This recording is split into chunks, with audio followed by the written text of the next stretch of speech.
Knowledge Products presents The Communist Manifesto by Karl Marx.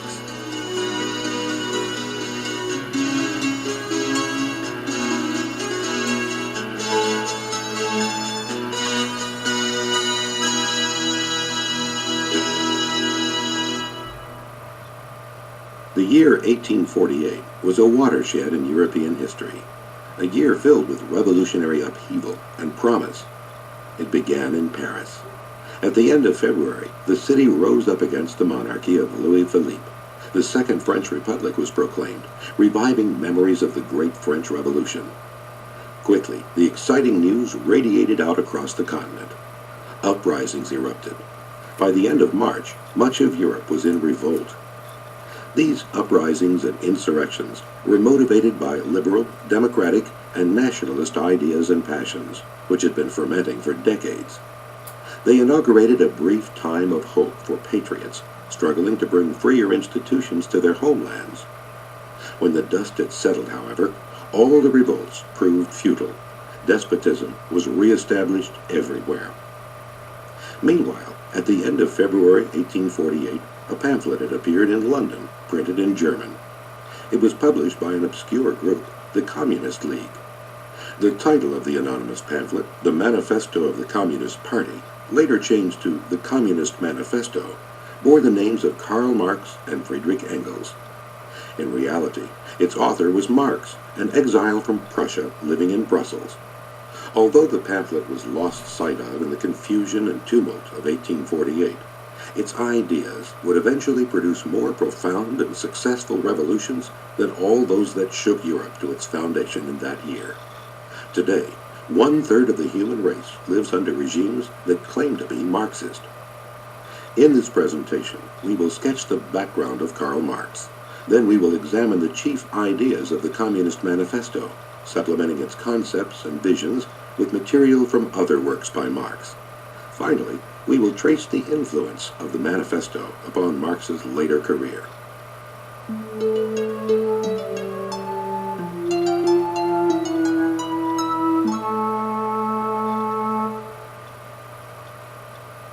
Karl Marx was born in 1818 in the ancient city of Trier in the Rhineland.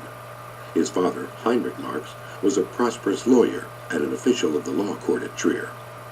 Until shortly before Marx's birth, the Rhineland had been occupied and annexed by the French, permitting many of the institutions and values of the French Revolution to spread throughout Western Germany. Among these reforms was legal emancipation of the Jews, including the Marx family. With the fall of Napoleon, Trier and most of the Rhineland was assigned by the peace treaty to Prussia.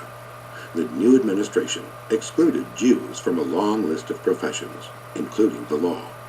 Heinrich Marx, a moderate liberal, addressed a protest to the authorities against these regulations, but it was rejected. Karl Marx's grandfather was the chief rabbi of Trier, and his mother was descended from prominent rabbis. But Karl was converted to Lutheranism when he was about to start school. This was the environment of the young Karl Marx: liberal ideas at home, a repressive regime in public life, and the living memory of enlightened French rule. Marx was a bright, high-spirited student. His daughter later reported he was feared for the ease with which he composed satirical verses and lampoons against his enemies. His high school career was unremarkable, except for an essay written in the examinations of his final year, Reflections of a Young Man on Choosing a Career. History calls those the greatest men who ennoble themselves by working for the universal. Experience praises as the most happy, the one who made the most people happy. Then we experience no meager, limited, egoistic joy, but our happiness belongs to millions. Our deeds live on quietly, but eternally effective, and glowing tears of noble men will fall on our ashes. While at high school, Marx was influenced by a neighbor and a friend of his father's, a minor aristocrat named Baron von Westphalen. On long walks through the countryside, the Baron discussed the great works of European literature and philosophy with the eager young pupil. Westphalen prided himself on being au courant of the latest ideas. He introduced Marx to the fashionable views of Saint-Simon, the French socialist, with a sizable and conspicuous following in Paris. The Baron's eldest daughter, Jenny von Westphalen, was to become Marx's wife and lifelong companion. At 17, Marx left for the nearby University of Bonn, ostensibly to study law. He was scarcely a model student. He caroused and dueled and was once jailed for disturbing the peace of the night with drunken noise. Like many fathers before and after, Heinrich Marx chided his offspring. Karl spent too much money and never wrote letters home. After less than a year at Bonn, Marx was sent to complete his studies at the University of Berlin. Here, Marx came under one of the most decisive intellectual influences of his life, the philosophy of George Wilhelm Friedrich Hegel. Hegel held the chair of philosophy at Berlin from 1818 to his death in 1831, 5 years before Marx arrived. Hegel's philosophy was a form of German idealism. Although this tradition is rather alien to the more empirical traditions of English-speaking countries, Hegelianism was exceedingly popular in academic circles of Central Europe during the 1830s and 40s. Hegel's major concern was history, not the history of this or that nation or even age, but the history of mankind in the widest and most general sense, universal history. The historical process, he held, is not random or meaningless. It is intelligible and inevitable. It represents the working out of a force, the world spirit, whose aim is a growing self-realization and, at the same time, freedom. The world spirit moves history along a predetermined course, but that course is not straight or simple. At any given moment, there are contradictory elements at work, straining and struggling with each other. This unfolding struggle of opposites, which Hegel called the dialectic, moves humanity on to the next, higher level. The individuals acting on the stage of history believe they are acting for their own purposes alone. In reality, Hegel argues, they unknowingly fulfill the grand design. The real significance of the so-called great men, such as Napoleon, who pursue their own power, lies in furthering the final ends of the world spirit. From Hegel's point of view, then, the great changes of history must occur.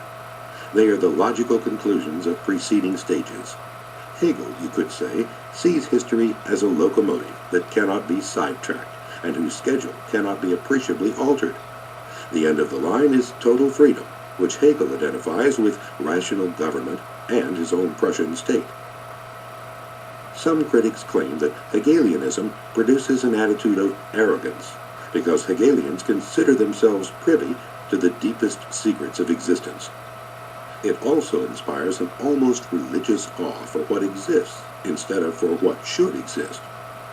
Decades after Hegel's death, the philosopher Friedrich Nietzsche expressed his condemnation of Hegelianism. It has put history in the place of the other spiritual powers, art and religion, as the one sovereign, inasmuch as it is the idea realizing itself, the dialectic of the spirit of the nations, and the tribunal of the world. If each success has come by a rational necessity, and every event shows the victory of logic or the idea, then down on your knees quickly, and let every step in the ladder of success have its reverence. Once in Berlin, Marx met Hegelians of one stripe or another, and the philosophy attracted him as a way of finding meaning and hope in history. At first he rejected it. Then he wrestled with it. Finally, he surrendered to it and became a convert. Hegel maintained in a famous phrase that the real is rational, and the rational is real.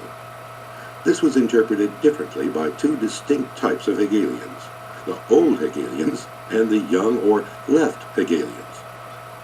According to the conservative old Hegelians, this meant that what exists at the present time, the real, is rational and therefore right and good. This bolstered the Prussian monarchy. According to the young Hegelians, however, Hegel meant that only what is truly rational is real. Therefore, the present-day absurdities of church and state were doomed to pass away.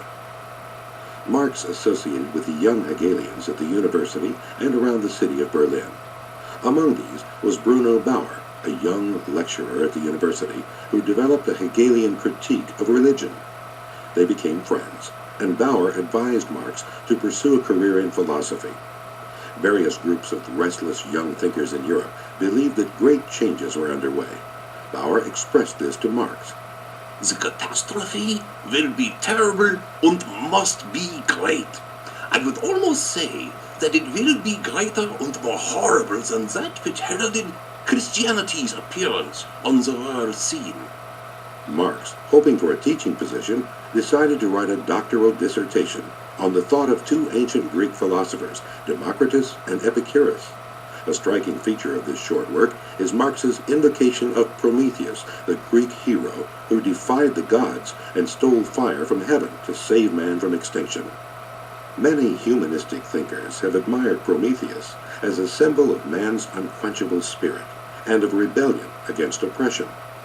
But under the influence of Hegel, Marx put the Promethean symbol in terms of thought and consciousness. Philosophy makes no secret of it. The proclamation of Prometheus, in one word, I hate all the gods, is her own proclamation, her own slogan against all the gods of heaven and earth who do not recognize man's self-consciousness as the highest divinity. There shall be none other beside it. As Marx's thought evolved, several ideas were at its very heart.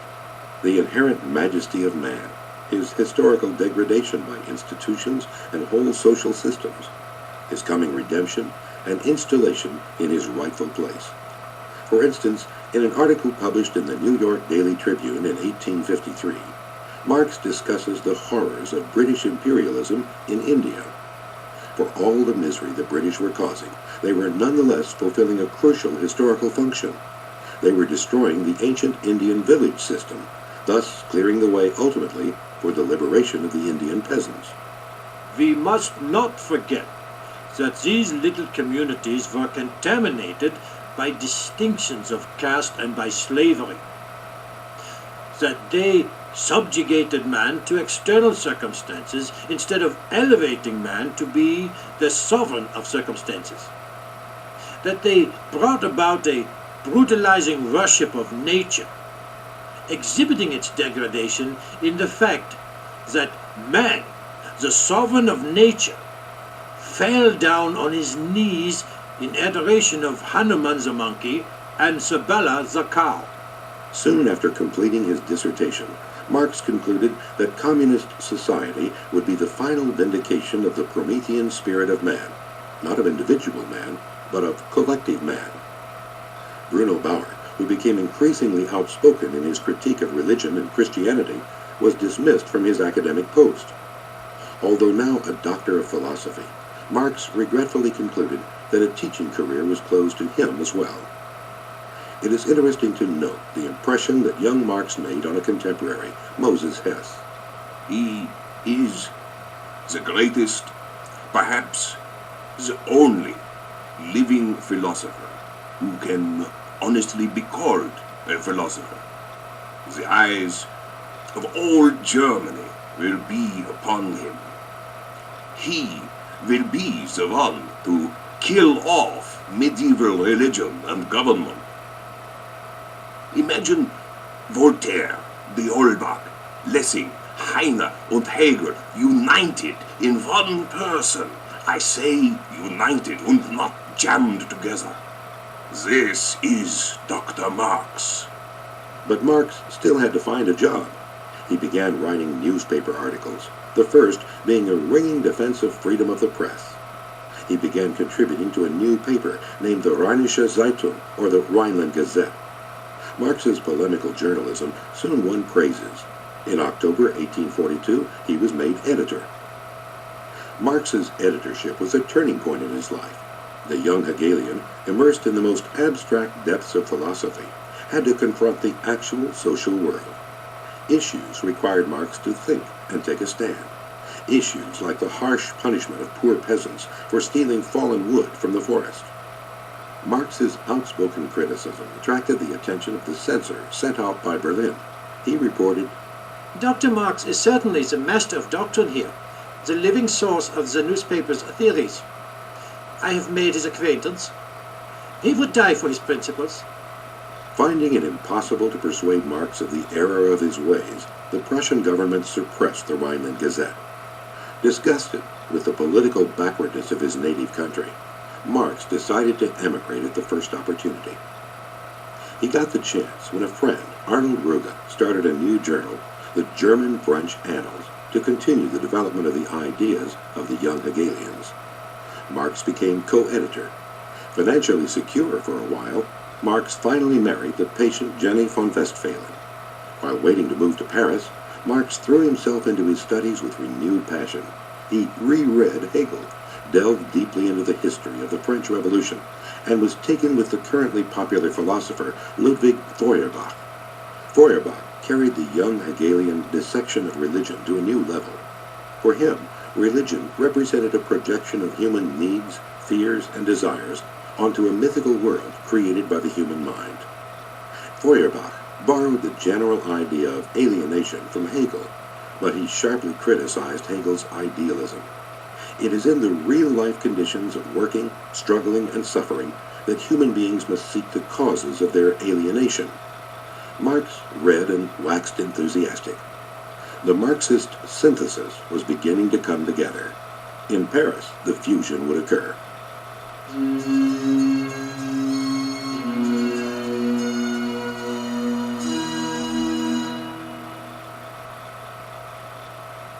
Paris of the 1840s was the city of Berlioz and Delacroix, Chopin and Georges Sand, and Heinrich Heine, the cultural and artistic center of Europe. It teemed with political emigres, Germans, Italians, Poles, Russians, and others. Marx could feel at home here. Above all else, perhaps, Paris was the center of socialist thought. While outside of France, socialism was virtually unknown. In Paris, numerous schools of socialist thought competed for adherents. The socialist tradition in Paris went back to Gracchus Babeuf, called the grandfather of all modern socialists. For Babeuf, the French Revolution had not gone far enough. While it abolished aristocratic privileges and created a society of equality before the law, it permitted the worst oppression of all, that of the property-owning few over the propertyless masses. Babeuf was executed, but he was followed by a whole line of socialist thinkers. By the time Marx arrived in Paris, the alleged faults of modern individualist and capitalist society had been under attack for years. Pierre-Joseph Proudhon won a wide hearing for his idea of anarchism. Some socialist revolutionaries, like Louis Blanqui, could count on thousands of sympathizers among the Parisian workers. Marx was greatly impressed. When French socialist workers meet together, smoking, eating, and drinking are no longer simply means of bringing people together. Company, association, entertainment, which also has society as its aim, are sufficient for them. The brotherhood of man is no empty phrase, but a reality, and the nobility of man shines forth upon us from their toil-worn bodies. The first issue of the German-French Annals in early 1844 carried articles by Moses Hess, the Russian anarchist Mikhail Bakunin, another young German socialist, Friedrich Engels, and 2 essays by Marx himself. One of these essays, on the Jewish question, has sometimes been interpreted and sharply criticized as anti-Semitic. True, this essay stereotypes the Jewish community. What is the worldly religion of the Jews? Marx asks. Petty trading, he answers. Money is the jealous God of Israel. But although Marx was capable of anti-Semitic slurs throughout his life, this was hardly an anti-Semitic tract. The point was rather that the characteristics historically attributed to the Jews were now becoming the characteristics of modern society. Marx's second essay, cumbersomely titled Contribution to the Critique of Hegel's Philosophy of Right, attempted to disentangle Hegel's thought from others who had been concentrating their attack on religion. Marx goes beyond them and attacks the kind of society that makes religion necessary. Here is the passage that includes Marx's famous phrase: "Religious suffering is at the same time an expression of real suffering, and a protest against real suffering. Religion is the sigh of the oppressed creature, the heart of a heartless world, and the soul of soulless conditions. It is the opium of the people." Typically, Marx follows his analysis with a prescription for transcending the evil conditions. Men should abandon the social conditions that require illusions. In the last pages of this essay, Marx touches on the coming revolution. It will center in Germany, he thinks, and it will be the final, definitive revolution.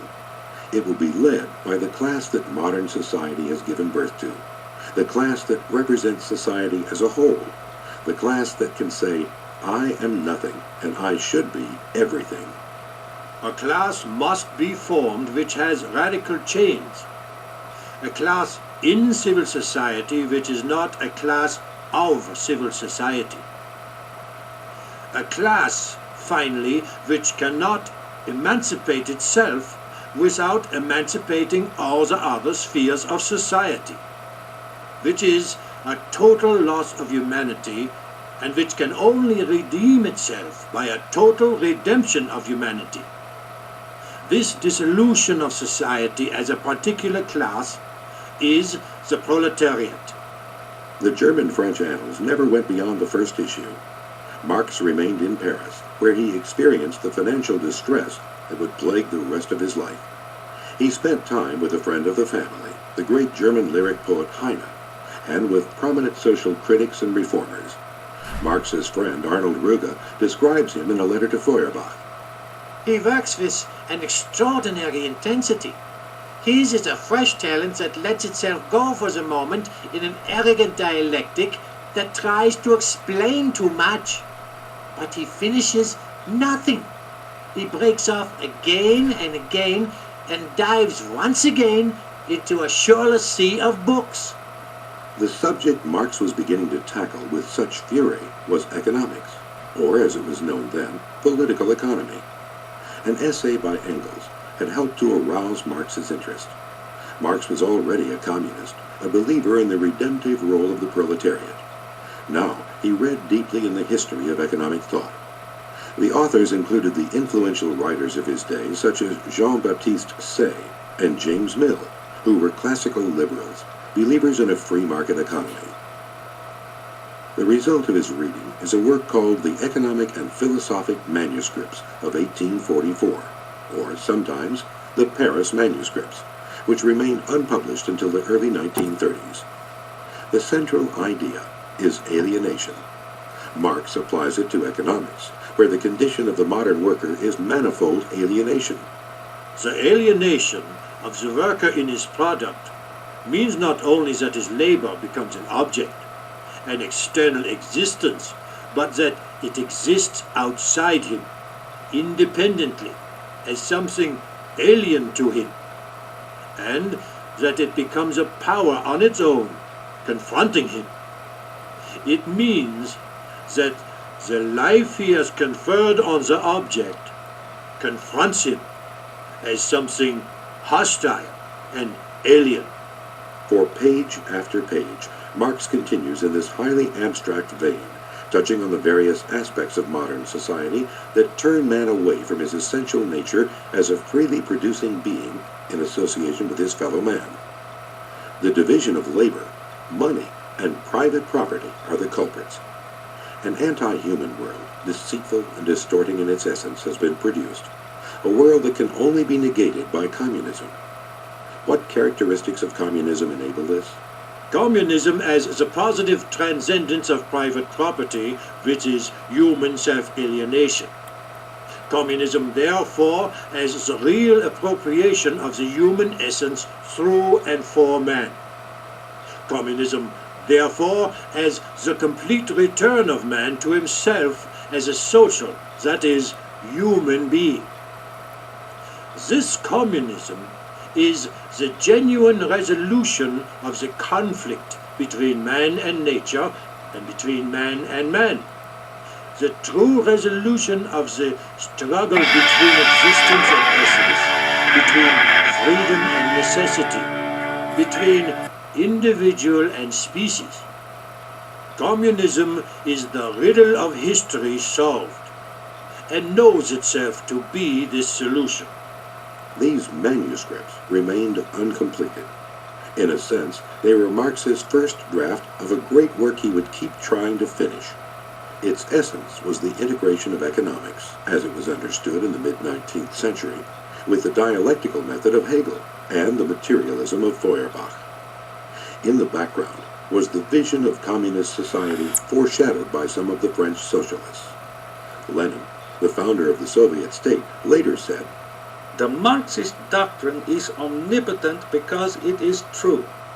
It is the legitimate successor to the best that man produced in the 19th century, as represented by German philosophy, English political economy, and French socialism."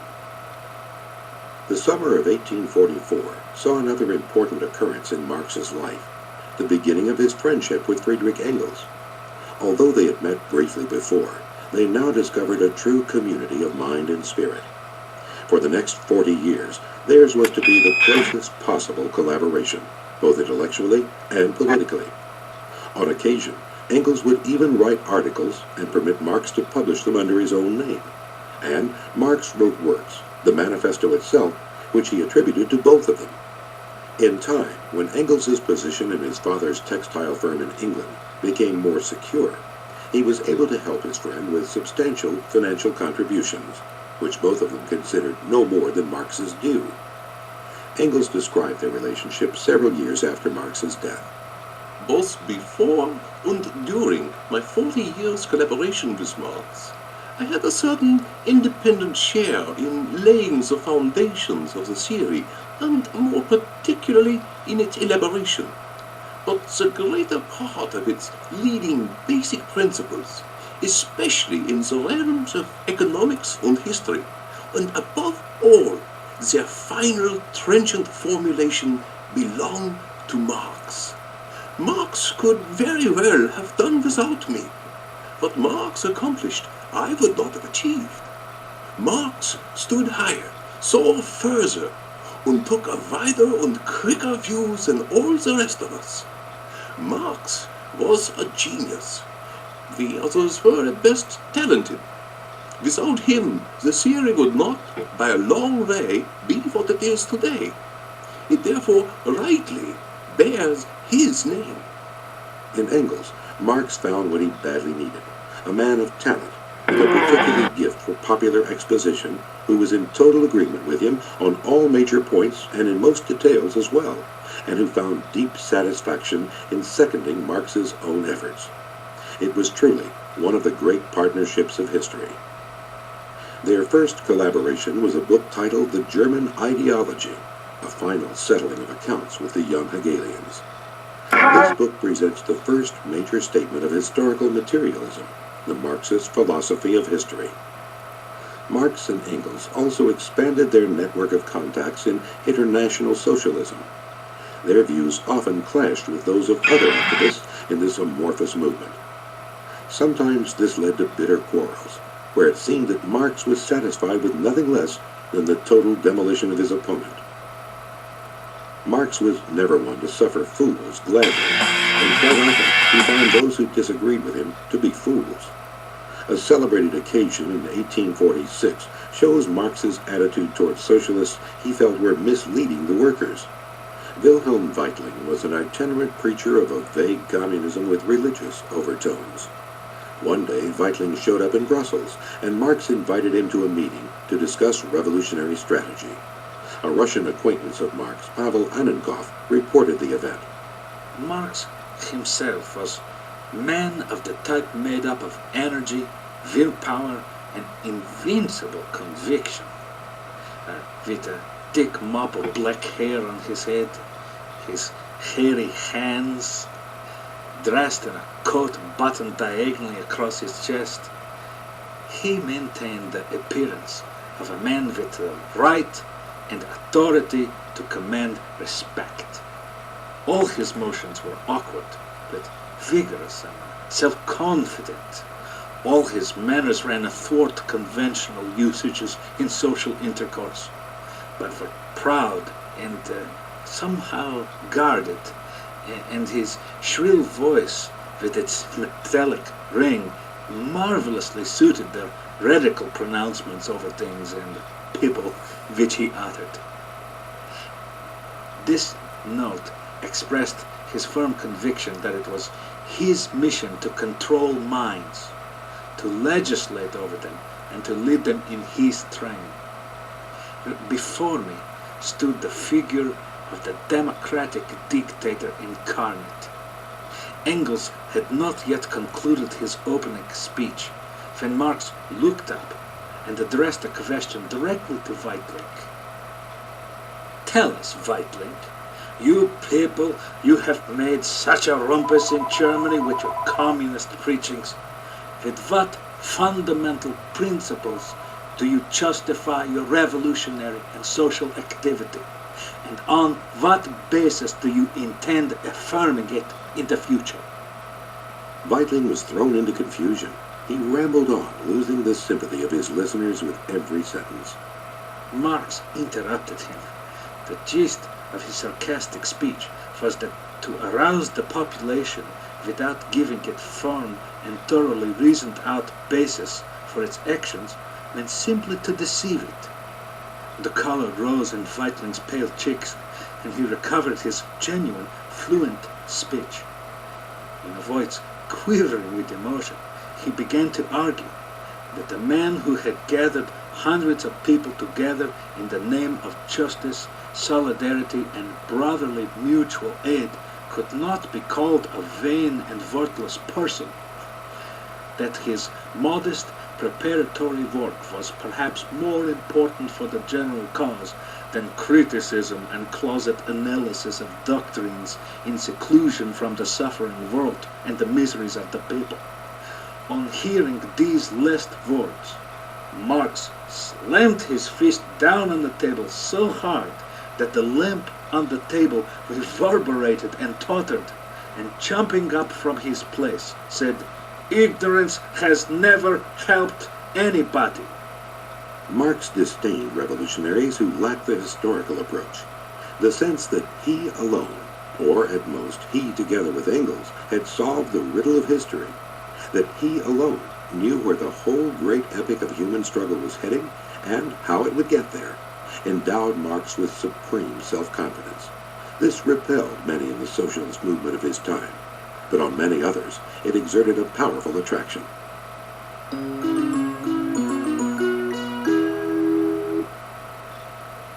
The Communist Manifesto is one of the most famous and frequently reprinted pamphlets in history. It is by no means Marx's greatest work. That distinction belongs to Das Kapital, or Capital. But for every person who has read substantial portions of the 3 complex volumes of Capital, there are dozens who have read and been stirred by the brilliant argument and hammering rhetoric of the Manifesto.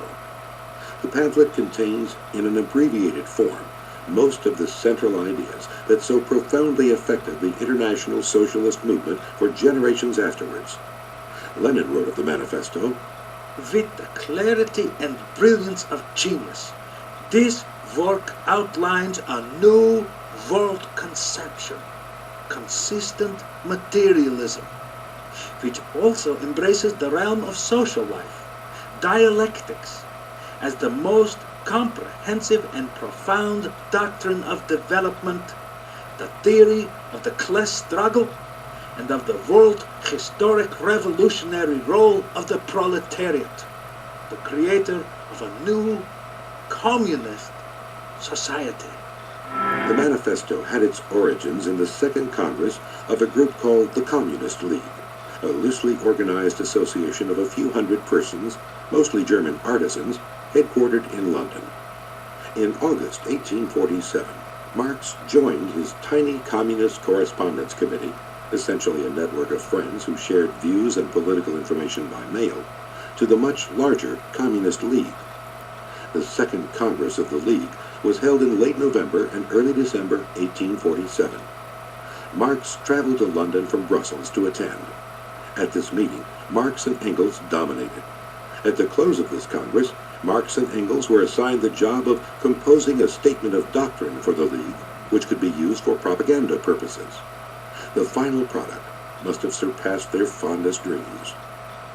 To assist his friend, Engels passed on to Marx a draft he had written called Principles of Communism, which consisted of 25 questions and answers. As he composed the manifesto, Marx drew on Engels's draft, particularly the section that sets forth a 10-point program for the communist consolidation of power. Still, as Engels himself later said, the manifesto was essentially Marx's work. Occupied with giving lectures and writing articles, Marx delayed completing the manuscript. Under prodding from the London group, he managed to finish it. The Communist Manifesto was published in German in the city of London at the end of February. The Communist Manifesto was divided into 4 sections. The first, bourgeois and proletarians, and the second, proletarians and communists, are by and large the more abstract and theoretical. They form the intellectual core of the work. The third section, socialist and communist literature, outlines Marx's differences with other schools of socialist and pseudo-socialist thought. The last and shortest section makes clear the communist position on dissident parties in some European countries. The first section is preceded by a brief introduction. It opens with these riveting lines. A spectre is haunting Europe, the spectre of communism. All the powers of old Europe have entered into a holy alliance to exorcise this spectre. Pope and Tsar, Metternich and Guizot, French radicals and German police spies. This was more wishful thinking than sound political analysis. The specter terrifying the established powers was that of the combined forces of liberalism and nationalism. Compared to these, communism was a negligible factor, except in Paris. Nonetheless, like an astute political leader, Marx attempted to bolster the morale of his troops and plant doubts in the enemy camp by magnifying the power on his side. At the beginning of Section 1, Marx pronounces one of his most famous lines. The history of all hitherto existing society is the history of class struggles. He goes on quickly to sketch this conflict of classes as manifested in various epochs. Free man and slave, patrician and plebeian, lord and serf, guildmaster and journeyman. In a word, oppressor and oppressed stood in constant opposition to one another, carried on an uninterrupted, now hidden, now open fight. These lines are so well known and so striking, and the idea of class conflict is such a recurring one in Marx's writings that many people believe he actually discovered the idea, or at least that he was the first one to use it systematically to explain historical events. Even scholars sometimes refer to any approach that mentions classes as a Marxist approach. It is important to be clear on this.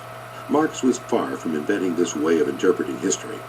A long line of thinkers in the classical liberal rather than the socialist tradition had made frequent and fruitful use of the concepts of classes and class struggle.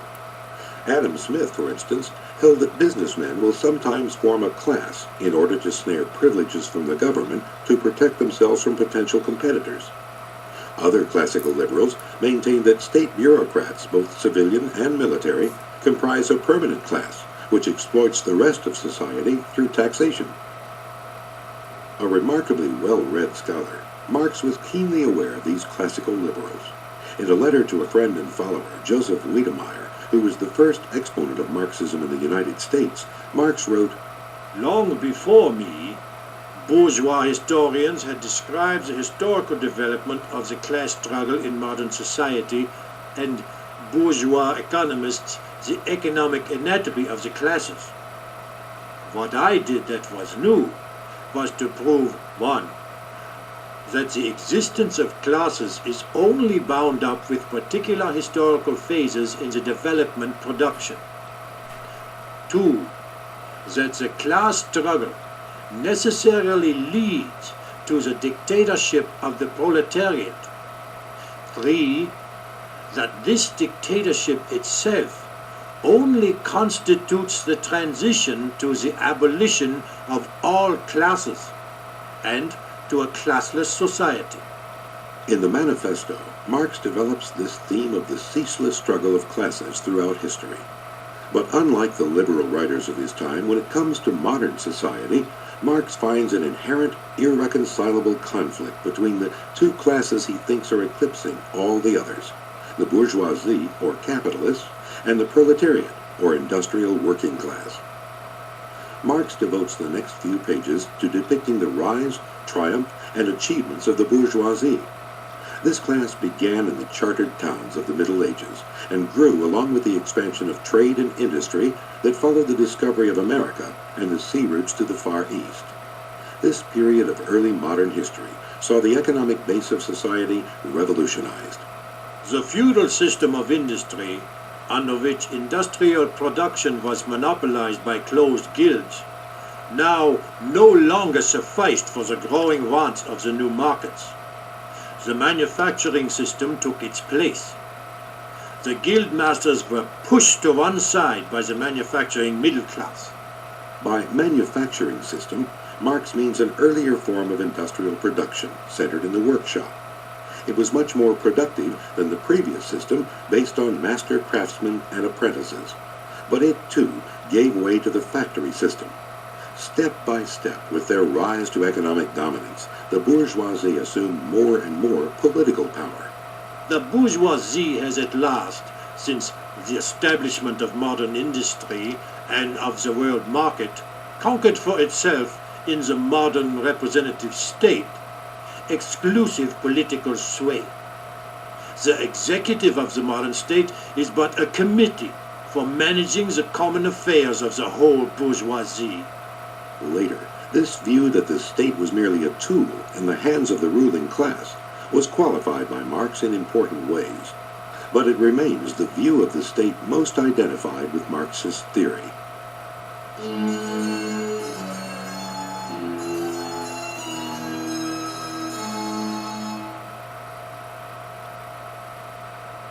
In the manifesto, Marx proceeds to touch on the vast changes in values, institutions, and the way of life of society that have accompanied the rule of the bourgeoisie. Interestingly, Marx would not disapprove of all these changes. The bourgeoisie, wherever it has got the upper hand, has put an end to all feudal, patriarchal, idyllic relations. It has pitilessly torn asunder the motley feudal ties that bound man to his natural superiors, and left remaining no other nexus between man and man than naked self-interest, than callous cash payment. It has stripped of its halo every occupation hitherto honored and looked up to with reverent awe. The bourgeoisie has torn away from the family its sentimental veil and has reduced the family relation to a mere money relation. The bourgeoisie has, through its exploitation of the world market, given a cosmopolitan character to production and consumption in every country. And as in material, so in intellectual production. The intellectual creations of individual nations become common property. National one-sidedness and narrow-mindedness become more and more impossible. With great insight, Marx identifies a fateful characteristic of the capitalist system. It is an engine of ceaseless change. Marx believes this is due to the need built into the system for continually modifying and improving the instruments of production. This leads to changes within society. Through the quest for raw materials and new customers, capitalism leads to the creation of an integrated world market. The bourgeoisie compels all nations, on pain of extinction, to adopt the bourgeois mode of production. It compels them to introduce what it calls civilization into their midst, that is, to become bourgeois themselves. In one word, it creates a world after its own image. And, Marx adds, capitalism has led to the rule of the cities over the countryside. In this way, comments Marx, who was a born town dweller, only at home in great cities, capitalism has rescued a considerable part of the population from the idiocy of rural life. Marx was no conservative, hankering after the lost world of the Middle Ages, as we can see from this breathtaking tribute to the world of modern capitalism. The bourgeoisie, during its rule of scarce 100 years, has created more massive and more colossal productive forces than have all preceding generations together. Subjection of nature's forces to man, machinery, application of chemistry to industry and agriculture, steam navigation, railways, electric telegraphs, clearing of whole continents for cultivation, canalization of rivers, whole populations conjured out of the ground. What earlier century had even a presentiment that such productive forces slumbered in the lap of social labor? Marx is about to bring the proletariat onto the scene, and with it the coming final conflict and the inevitable triumph of socialism. First, however, he sums up his theory of why society progressed from feudalism to capitalism. This will be the model for the transition from capitalism to socialism. At a certain stage in the development of the feudal means of production and of exchange, the feudal organization of agriculture and manufacturing industry, in one word, the feudal relations of property, became no longer compatible with the already developed productive forces. They became so many fetters. They had to be burst asunder. They were burst asunder. This is the heart of the Marxist interpretation of history. It is called historical materialism, since it takes the basis of all historical change to be changes in the material productive forces. Historical materialism finds expression throughout Marx's works, but it is presented best and most succinctly in the preface to one of his less important books, The Critique of Political Economy, published in 1859. At a certain stage of their development, the material productive forces of society come into conflict with the existing relations of production. That is, with the property relations within which they have been at work hitherto. From forms of development of the productive forces, these relations turn into their fetters. Then begins an epoch of social revolution. With the change of the economic foundation, the entire immense superstructure is more or less rapidly transformed. Marx thus distinguishes between three levels of social phenomena. First, there are the material productive forces. Then, the relations of production, which he tells us is equivalent to the property system existing in a society. Finally, the level of ideological superstructure, of legal, political, religious, aesthetic, and philosophical ideas. These ideas fill the consciousness that any age has of itself and of the changes it is experiencing, but they do not determine those changes. On the contrary, this consciousness must be explained rather from the contradictions of material life, from the existing conflicts between the social productive forces and the relations of production. Scholars have debated endlessly the precise meaning of the key terms in the preface, because the meaning of historical materialism itself hinges on them. Although there is still a good deal of disagreement, it seems most likely that Marx was saying roughly this: the foundation of social life, the material productive forces, is the technology available to a given society. To this level of technological development, there corresponds a system of property relations, or relations of production.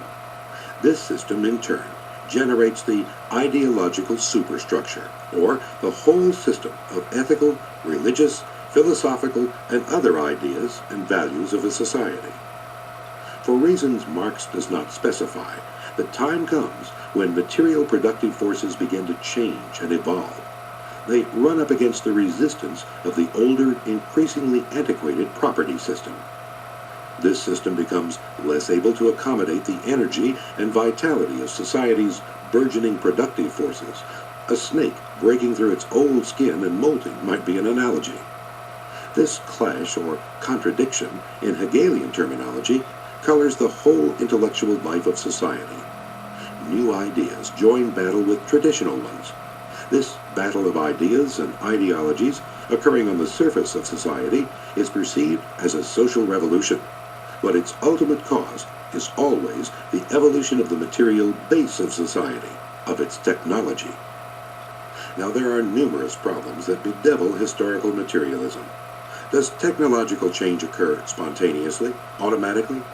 If not, what is its cause? After all, the stagecoach did not produce the locomotive. Moreover, do political institutions and philosophical and religious ideas really play no role at all in determining events? How can technology be separated from ideas and consciousness in the first place? In later years, Engels and other Marxists attempted to deal with some of the many problems sparked by the sweeping claims of Marx. Engels, in particular, tried to qualify them by giving a certain weight to non-material factors in social life. Nonetheless, it is clear that much of the potency of Marx's original vision derives from the notion that there are material forces operating to move society from one stage to another, forces similar to the mighty powers of nature. In the Manifesto, Marx maintains that in his own time, the material productive forces have begun more and more to outgrow the system of capitalist property. Modern bourgeois society, which has conjured up such gigantic means of production and of exchange, is like the sorcerer who is no longer able to control the powers of the netherworld, whom he has called up by his spells. A major example is in the business crises that occur periodically and bring capitalist society to its knees. These crises, Marx claims, are becoming more frequent and destructive, and are signaled by an epidemic of overproduction. That is, productive forces are outstripping capitalism's ability to handle them. These crises spell the end of the bourgeoisie. The dialectic of history, however, has another little surprise up its sleeve. But not only has the bourgeoisie forged the weapons that bring death to itself, it has also called into existence the men who are to wield those weapons, the modern working class, the proletarians. The characteristic of the proletarian is that he has nothing to sell but his labor power. His numbers mount with every advance of the capitalist system. Like the bourgeoisie and the proletariat, all other classes of modern society are caught up in the relentless process of capitalist development. Craftsmen and small businessmen who are defeated in the competition with large-scale capitalists swell the ranks of the working class. As the proletariat increases in number, it grows also in the sense of solidarity and in class consciousness. This is no one-way linear development in Marx's view. True to his dialectical approach, the process undergoes reverses and upsets. But after each of these, it reasserts itself more strongly than before. The workers form unions, not to obtain this or that advantage for their particular members, but to aid in the great work of creating a powerful working class, ready to do battle with the class enemy. The very advances of capitalist society in communication and transportation aid the workers in coming together. Now, Marx says, the class struggle nears the decisive hour. Marx held that, in a sense that is not really clear, ideas are determined by the economic environment.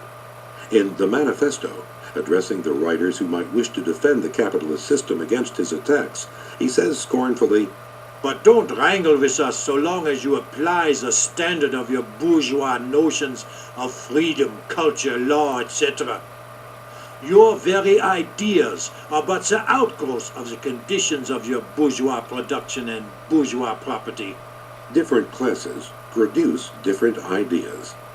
Marx claims there are bourgeois ideas that arise from and serve the interests of the capitalist class, and there are proletarian ideas that arise from and serve the workers. In fact, Marx sometimes acts as if unmasking an adversary as a member of the bourgeoisie is in itself a sufficient answer to his arguments. But there is a problem in this strategy. Marx was himself the son of a lawyer and state's attorney.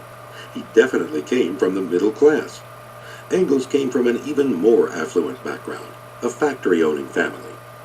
Most of the notable figures in the history of socialism were also from the bourgeois class. So the obvious question is, why did they not share the ideas of their own class?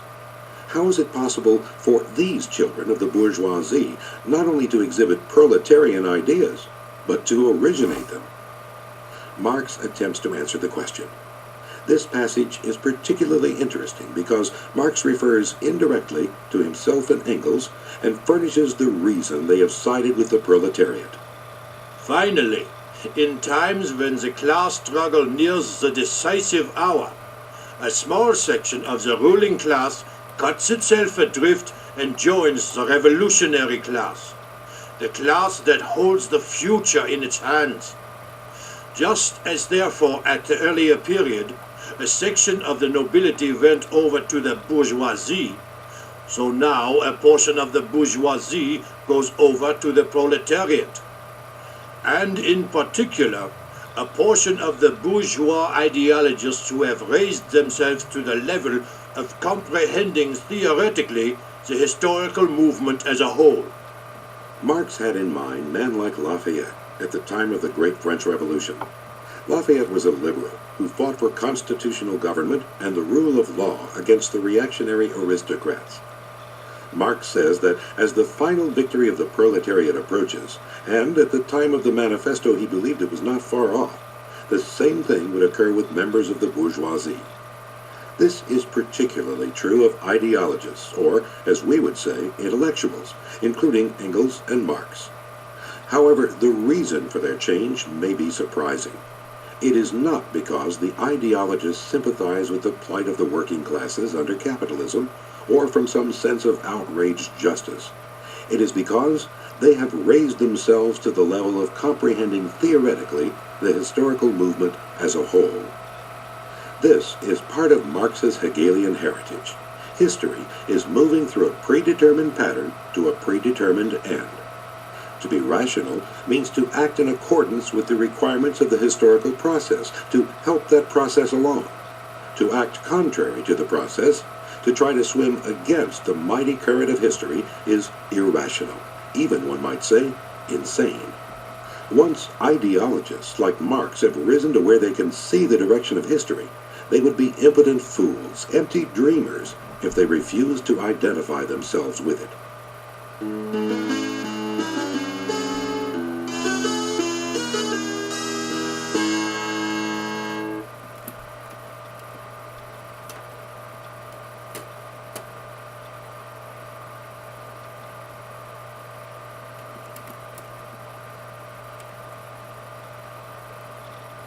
Here goes part 2, you guys.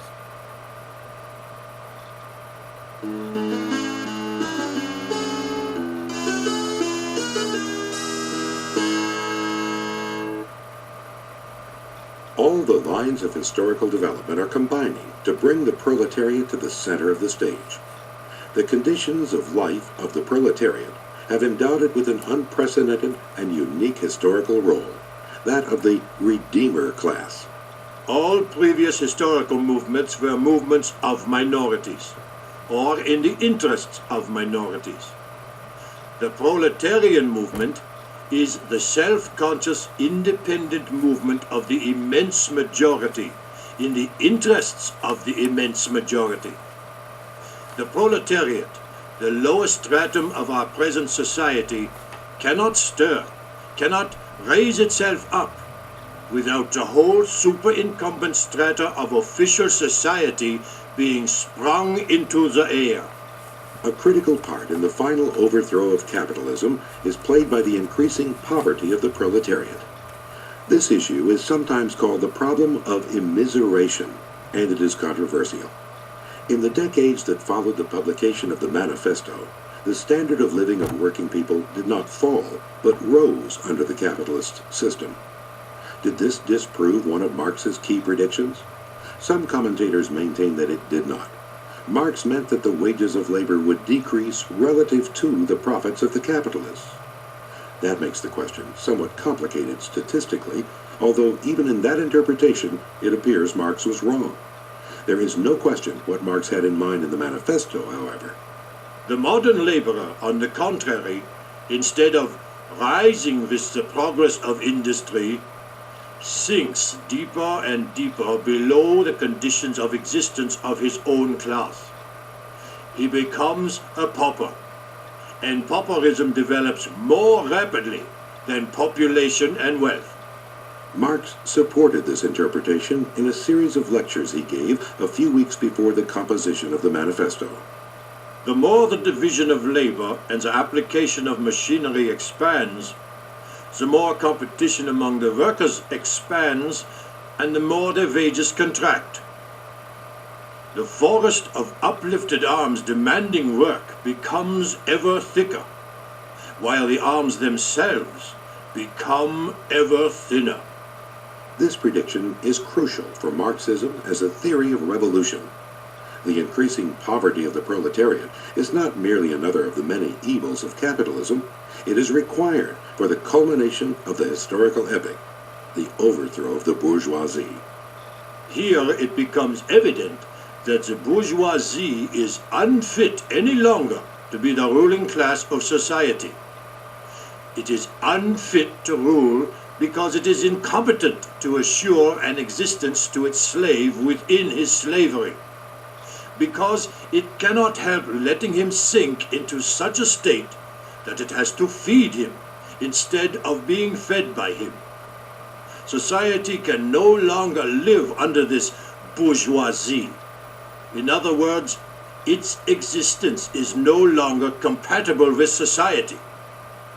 What the bourgeoisie therefore produces above all is its own grave diggers. Its fall and the victory of the proletariat are equally inevitable. Marx wrote the Manifesto in a period of economic depression known as the Hungry 40s. In time, the steady accumulation of capital, the greater efficiency of capital markets, free trade, and other developments brought about a rise in the living standards of working people that Marx never envisioned.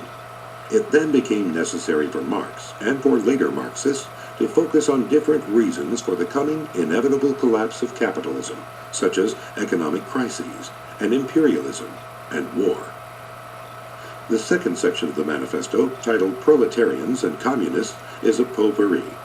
One thing Marx attempts is to answer the question, what is the relationship of the communists to the proletarians? Here, Marx is acting not so much as a theoretician or a social scientist, but as a reassuring politician. The communists have no interests separate and apart from those of the proletariat as a whole. They do not set up any sectarian principles of their own by which to shape and mold the proletarian movement. Yet only a few sentences later, he suggests that the communists should enlighten and guide the proletarians. Theoretically, they have over the great mass of the proletariat the advantage of clearly understanding the march, the conditions, and the ultimate general results of the proletarian movement. Marx minimizes his own role in accordance with his materialist interpretation of history and ideas. The theoretical conclusions of the communists are in no way based on the ideas or principles that have been invented or discovered by this or that would-be universal reformer. They merely express, in general terms, actual relations springing from an existing class struggle, from an historical movement going on under our very eyes. Marx defines the theory of communism, which he says may be summed up in the single sentence, abolition of private property. This should not shock people, he maintains, because the form private property has assumed in modern society is not the property of the small craftsman or sturdy peasant. It is capital, property created by the combined efforts of society, but wrenched from the workers by the capitalist and used to oppress them. Marx then considers some objections to communism. One is that it aims to abolish the family. Among the bourgeoisie, the family, according to Marx, is based merely on the desire for material gain. Among the proletariat, the family has, in practice, ceased to exist. To the charge that communists would abolish all nations, Marx retorts, "The working men have no country. We cannot take from them what they have not got. National differences and antagonisms between peoples are daily more and more vanishing. The supremacy of the proletariat will cause them to vanish still faster. In proportion, as the antagonism between classes within the nation vanishes, the hostility of one nation to another will come to an end." The lack of nationalistic feeling among working people and the natural fraternal love of socialist countries for each other became part of the Marxist dogma in later years.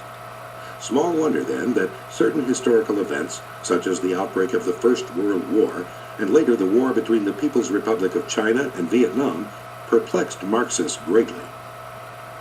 At the end of this passage dealing with counter-arguments, Marx cries out, "But let us have done with the bourgeois objections to communism."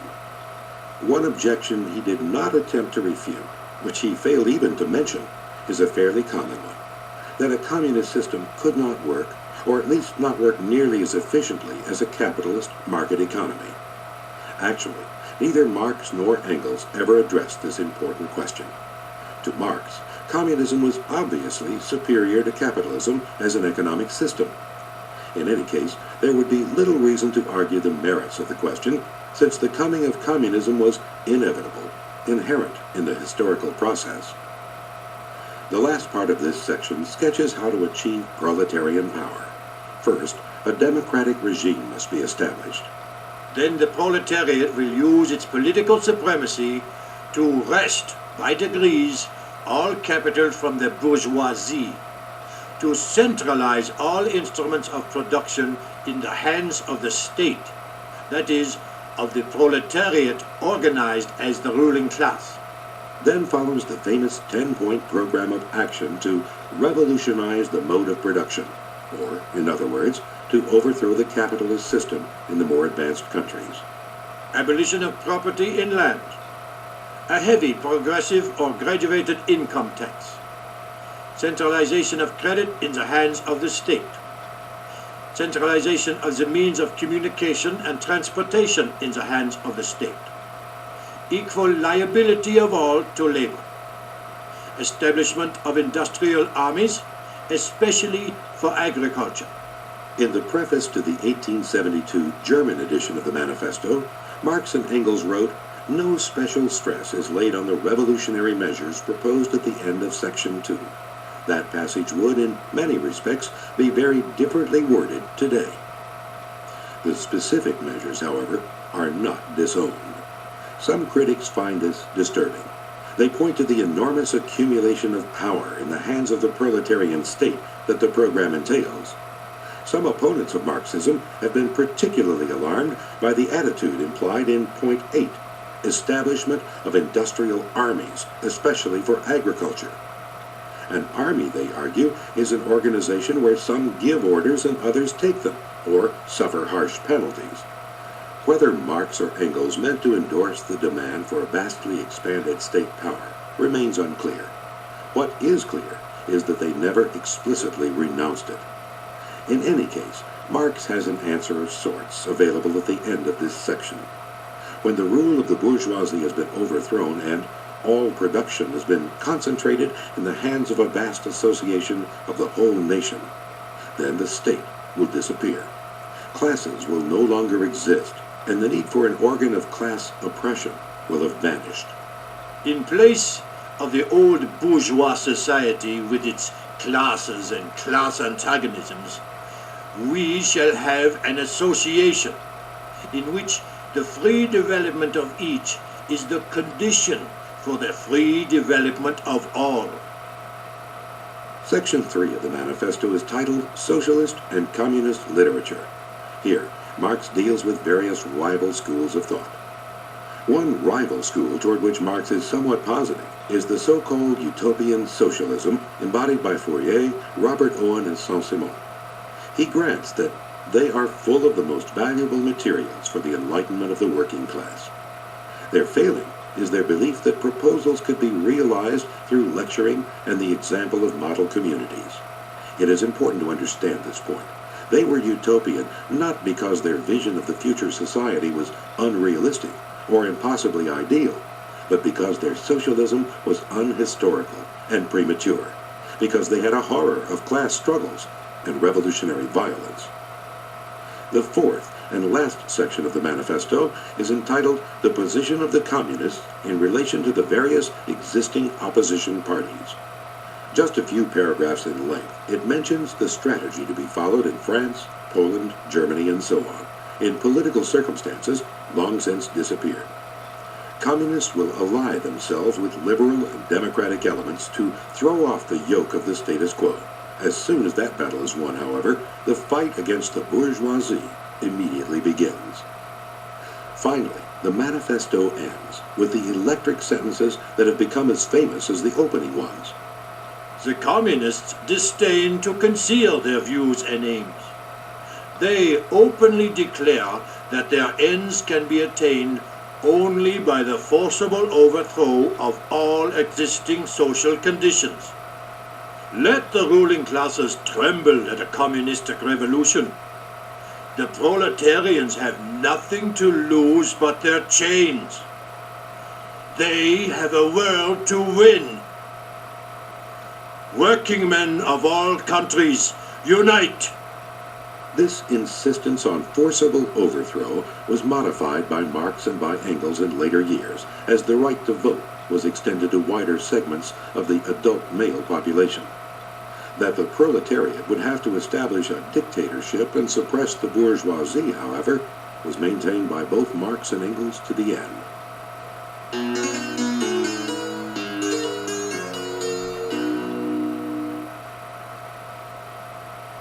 The Communist Manifesto was the beginning of Marx's career of writing and agitation. Its appearance coincided with the outbreak of revolution in Paris in February 1848. Marx proceeded to Paris as an agent of the Communist League. Soon he was back in Germany, taking part in the feverish revolutionary activity. The Prussian authorities, their backs pushed against the wall, were compelled to grant a certain amount of freedom to the press. Marx's old newspaper, the Rhineland Gazette, was revived and retitled. He was once again editor. As the authority of the state reasserted itself, however, Marx was put on trial for urging a tax strike. Lecturing the court on his theories of society, Marx was acquitted. The foreman of the jury even thanked him for his presentation. Soon, the last scenes of the German Democratic Revolution were being played out. The last uprisings occurred in the first months of 1849 in Dresden, with Bakunin and a young musician named Richard Wagner helping to man the barricades. In Cologne, the authorities closed down Marx's paper. The final issue, printed all in red, carried a still defiant editorial by Marx. What is the use of your hypocritical words and vain subterfuge? We also are ruthless, and we ask for no consideration from you. When our turn comes, we will not apologize for our terrorism. Marx left Germany and returned to Paris, where the nephew of the great Napoleon had been elected president. Like so many of those who found themselves overtaken by the events of 1848, Marx and his family left for England. He settled in London, where he spent the rest of his life. The 1850s and early 60s were a time of study and theoretical writing for Marx. He and Engels became excited by the slightest sign that the capitalist economy was foundering, and therefore that revolution might be possible. Marx also attempted, with scant success, to see to the material welfare of his careworn wife Jenny and their children. The death of several of the Marx children added tragedy, and yet the bosom of his family was a haven of warmth and love for Marx. A Prussian spy reported to his government, As father and husband, Marx, in spite of his wild and restless character, is the gentlest and mildest of men. Marx lives in one of the worst, therefore one of the cheapest quarters of London. In the whole flat, there is not one clean and solid piece of furniture. Everything is broken, tattered and torn, with a half-inch of dust over everything, and the greatest disorder everywhere. But none of these things embarrasses Marx or his wife. You are received in the most friendly way, and cordially offered pipes and tobacco and whatever else there may happen to be, and eventually a spirited and agreeable conversation arises. Still, an occasional hint of despair could be perceived in Marx. On his 50th birthday, he recalled his mother's words, sardonically and bitterly. If only Karl had made capital instead of just writing about it. All this while Marx was busy at work on the book intended to establish his predominance in the socialist movement. Finally, in 1867, the first volume of Capital appeared. The succeeding 2 volumes only came out posthumously, with extensive editorial help from Engels. In Capital, Marx is not a social scientist in today's accepted meaning, but rather an historicist, that is, one who claims to see the necessary direction of social evolution. It is a question of the natural laws of capitalist production themselves, of these tendencies working with iron necessity toward inevitable results. It is the ultimate aim of this work to lay bare the economic law of motion of modern society. It can neither clear by bold leaps nor remove by legal enactments the obstacles offered by successive phases of its normal development. The first volume of Capital did not excite much interest. It began to find readers largely after Marx's death. For many, it was a turning point in their lives, bringing about a conversion in something like a religious sense. With others, the impact came not from reading the book, but from its very presence as a symbol of vast learning and profound thought. Marx never gave a clear idea of how society would be structured after the fall of capitalism. What will take the place of the price system, money, and the law of contract? There are no answers to these and similar questions, but mere hints, as from Capital. The associated producers will rationally regulate their interchange with nature, bringing it under their common control, instead of being ruled by it as by a blind force. The life process of society, that is, the process of material production, takes the form of production by freely associated men, and is consciously regulated by them in accordance with a settled plan. Here, in social terms, is Marx's original Promethean ideal.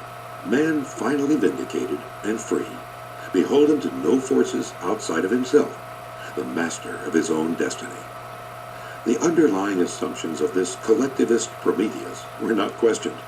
Why, for example, millions of individuals should suddenly become man merely because private property was abolished was not addressed.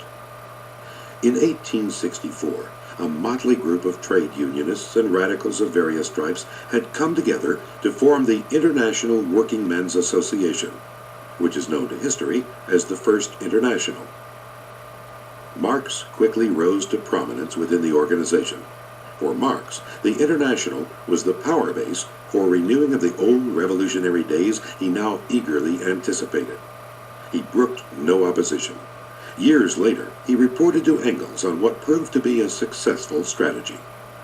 At the Congress in Brussels, I shall personally deliver a knockout blow to these Proudhonist jackasses. I did not want to come out personally until my book was published and our association had struck root.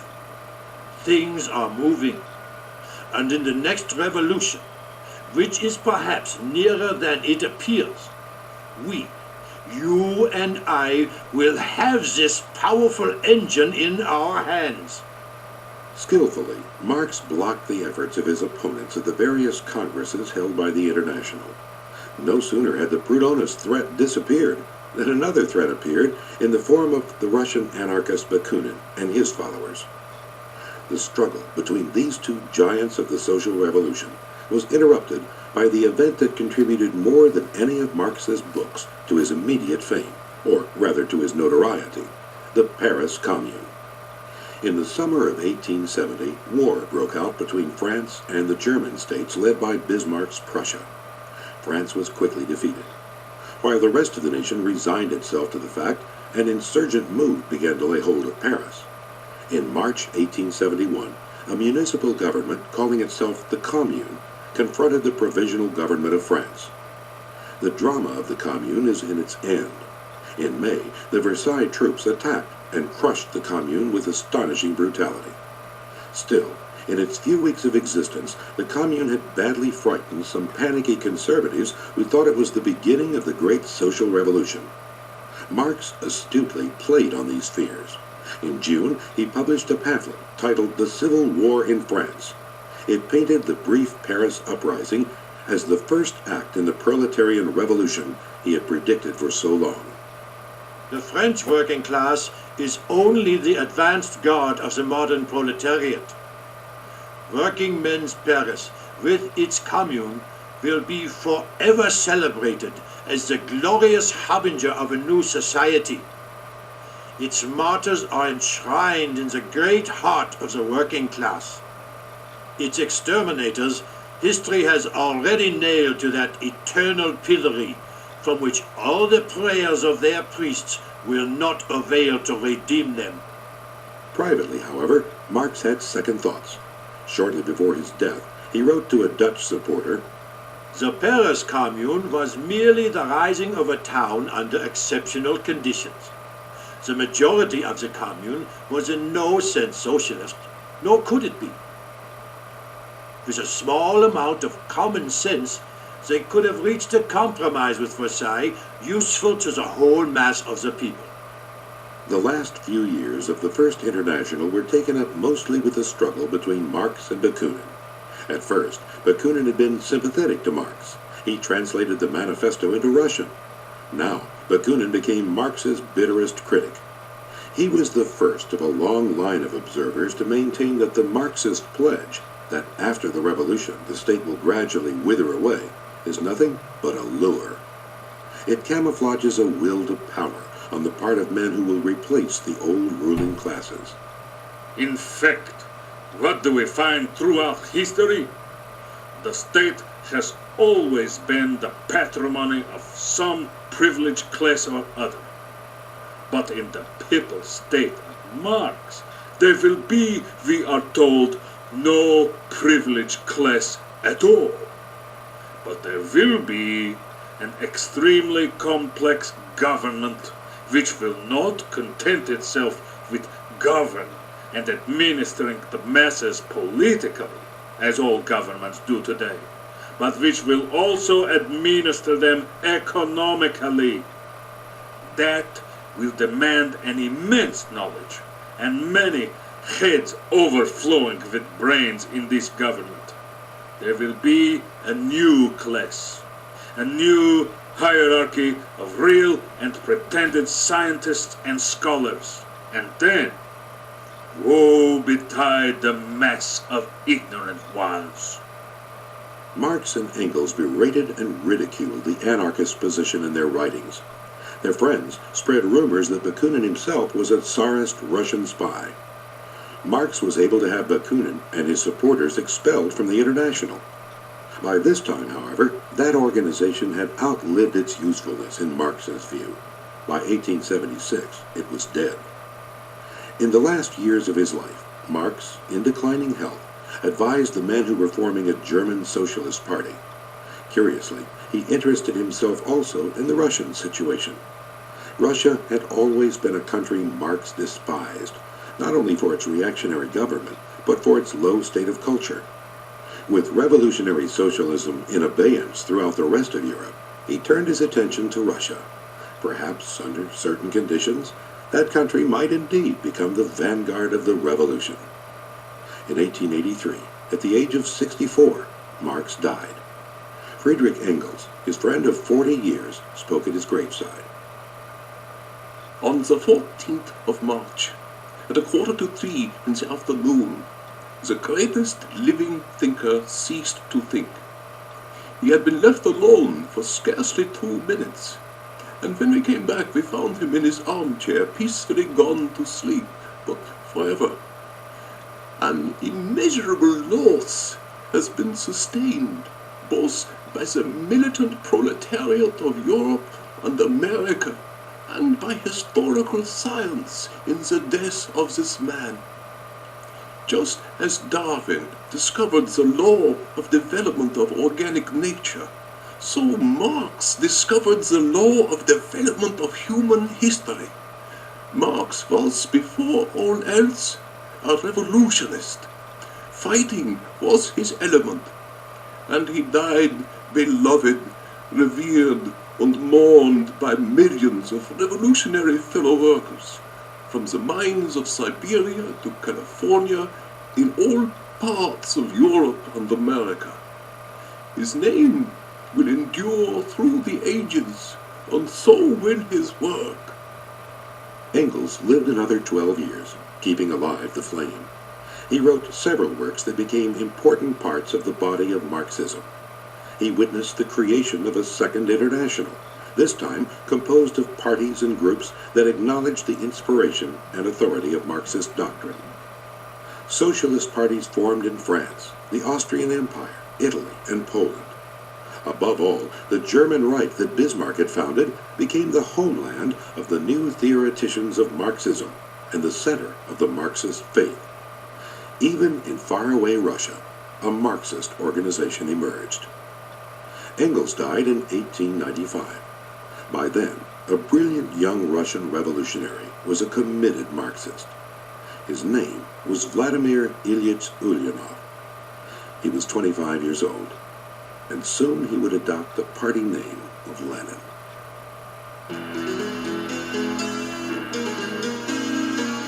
We hope you've enjoyed this presentation of the Communist Manifesto by Knowledge Products.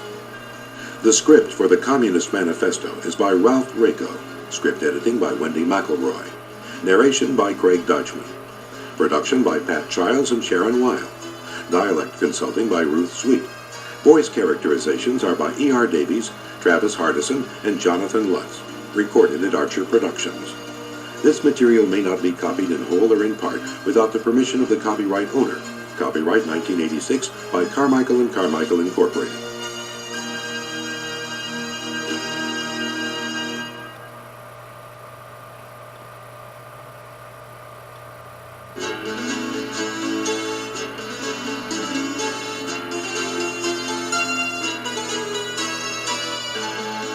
Knowledge Products presents The Social Contract by Jean-Jacques Rousseau.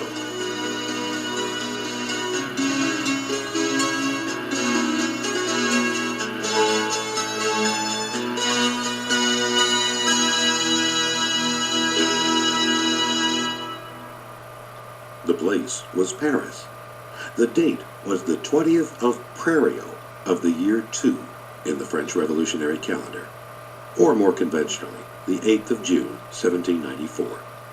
Maximilien Robespierre, the current leader of the revolutionary government, master of the Reign of Terror, was inaugurating the new religion he had decreed, the cult of the Supreme Being.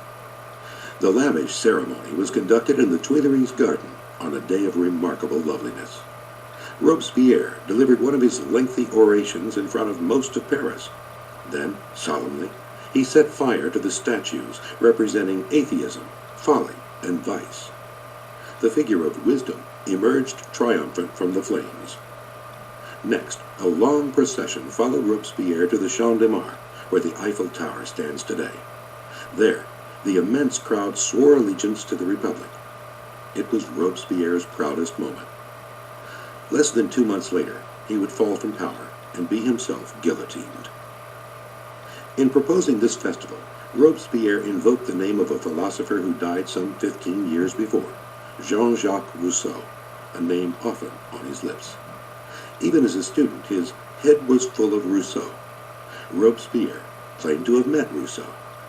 Divine man, I saw you during your last days, and the memory remains a source of joy and pride.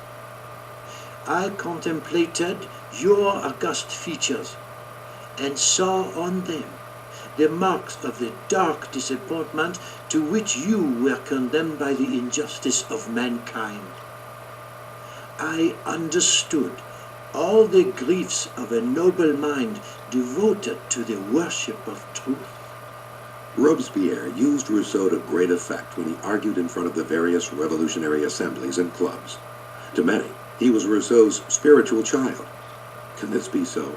Is it possible that one of history's most notorious state terrorists was the legitimate heir of Rousseau, the sensitive recluse, the tender lover of nature, the impassioned tribune of virtue and justice?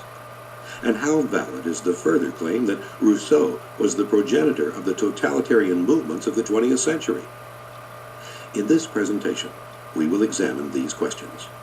We will begin by sketching the early life of Rousseau. Then we will discuss the works which initially brought him fame, as well as the reputation of being an enemy of the advanced civilization of his time. He was a critic of vice and hypocrisy to some. To others, a hawker of dangerous primitivism.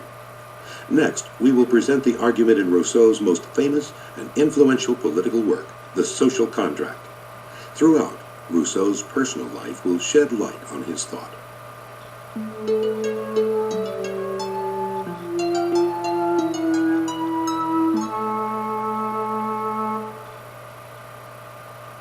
Rousseau's place of birth influenced the rest of his life. He was born in Geneva on June 28, 1712. Geneva was what it had been for centuries, an independent city-state and republic. One of Rousseau's ancestors had emigrated to Geneva from France in the middle of the 16th century. A Huguenot, or French Protestant, he was escaping the persecution of Protestants in his homeland. A few years before, the great reformer John Calvin had established his theocratic reign in that city. The state imposed penalties for transgressing a great array of rules concerning everyday personal life. Censors of morals as well as of publications were set up. Religious dissidents were severely punished. Rousseau's mother, Suzanne Bernard, came from a rather patrician background. Her father had often found himself in trouble with Geneva's supervisors of moral behavior, and Suzanne, reputed to have brains and beauty, had her run-ins with authority on account of girlish peccadilloes. Evidently, Rousseau never realized this, since his writings never questioned the justice of the Genevan system of moral policing. Rousseau's mother died a few days after his birth. He was raised by his father Isaac, who, although ambitious, finally settled for the trade of watchmaker. While by no means a bad father, he occasionally beat the young Rousseau, or else accused him of having caused his mother's death. Rousseau seemed to feel an irrational responsibility for this. When Rousseau was 10 years old, his father came into conflict with a patrician, and he fled Geneva, deserting his children. Rousseau went to the home of a pastor in a nearby village. Here he was happy enough, but Rousseau recalled a soul-searing episode in his later work, Confessions. He was wrongly accused of breaking the teeth of a comb that did not belong to him. Although repeatedly beaten, he refused to admit to the crime. The incident had a lasting influence on him. That first meeting with violence and injustice has remained so deeply engraved on my heart that any thought which recalls it summons back this first emotion. The feeling was only a personal one in its origins, but it has since assumed such a consistency and has become so divorced from personal interests that my blood boils at the sight or the tale of any injustice, whoever may be the sufferer, and wherever it may have taken place, in just the same way as if I were myself its victim. When I read of the cruelties of a fierce tyrant, of the subtle machinations of a rascally priest, I would gladly go and stab the wretch myself, even if it were to cost me my life 100 times over. Rousseau was apprenticed to an engraver who did not treat him kindly.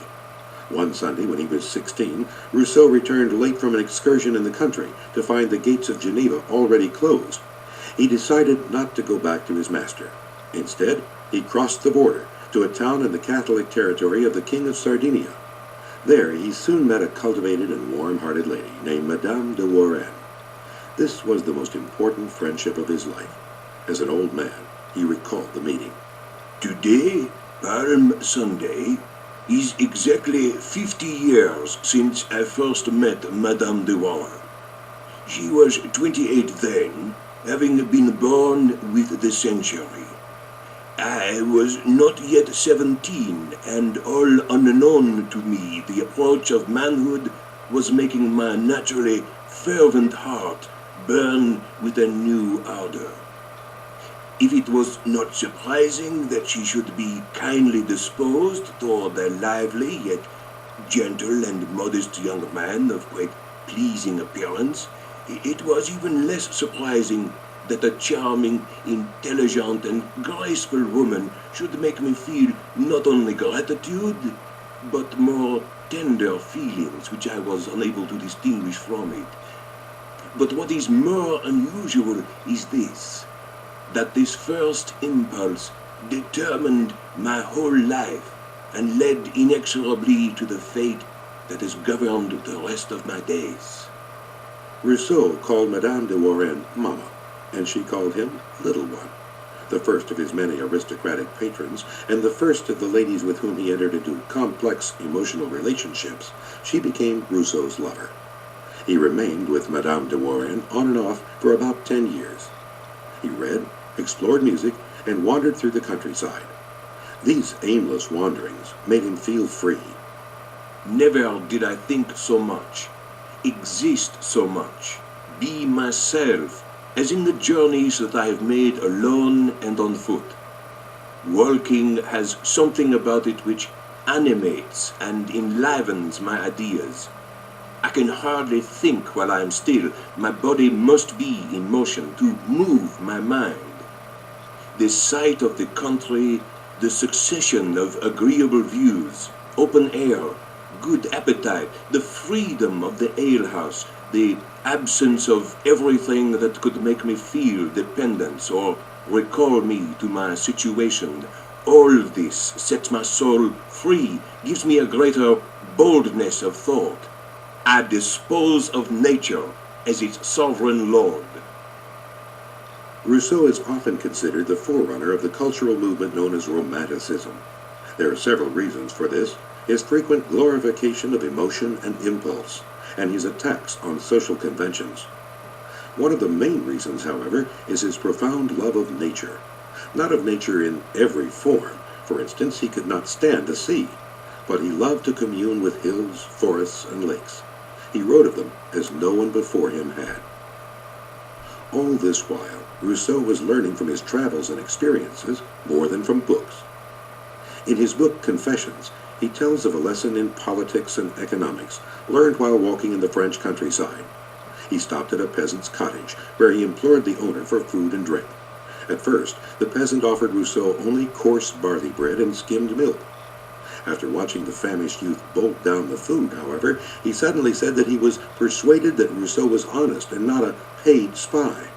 Opening a trap door by the kitchen, the peasant went into the cellar and brought back some wheat bread, a ham, and wine, which he gave to Rousseau, even adding a nice omelet.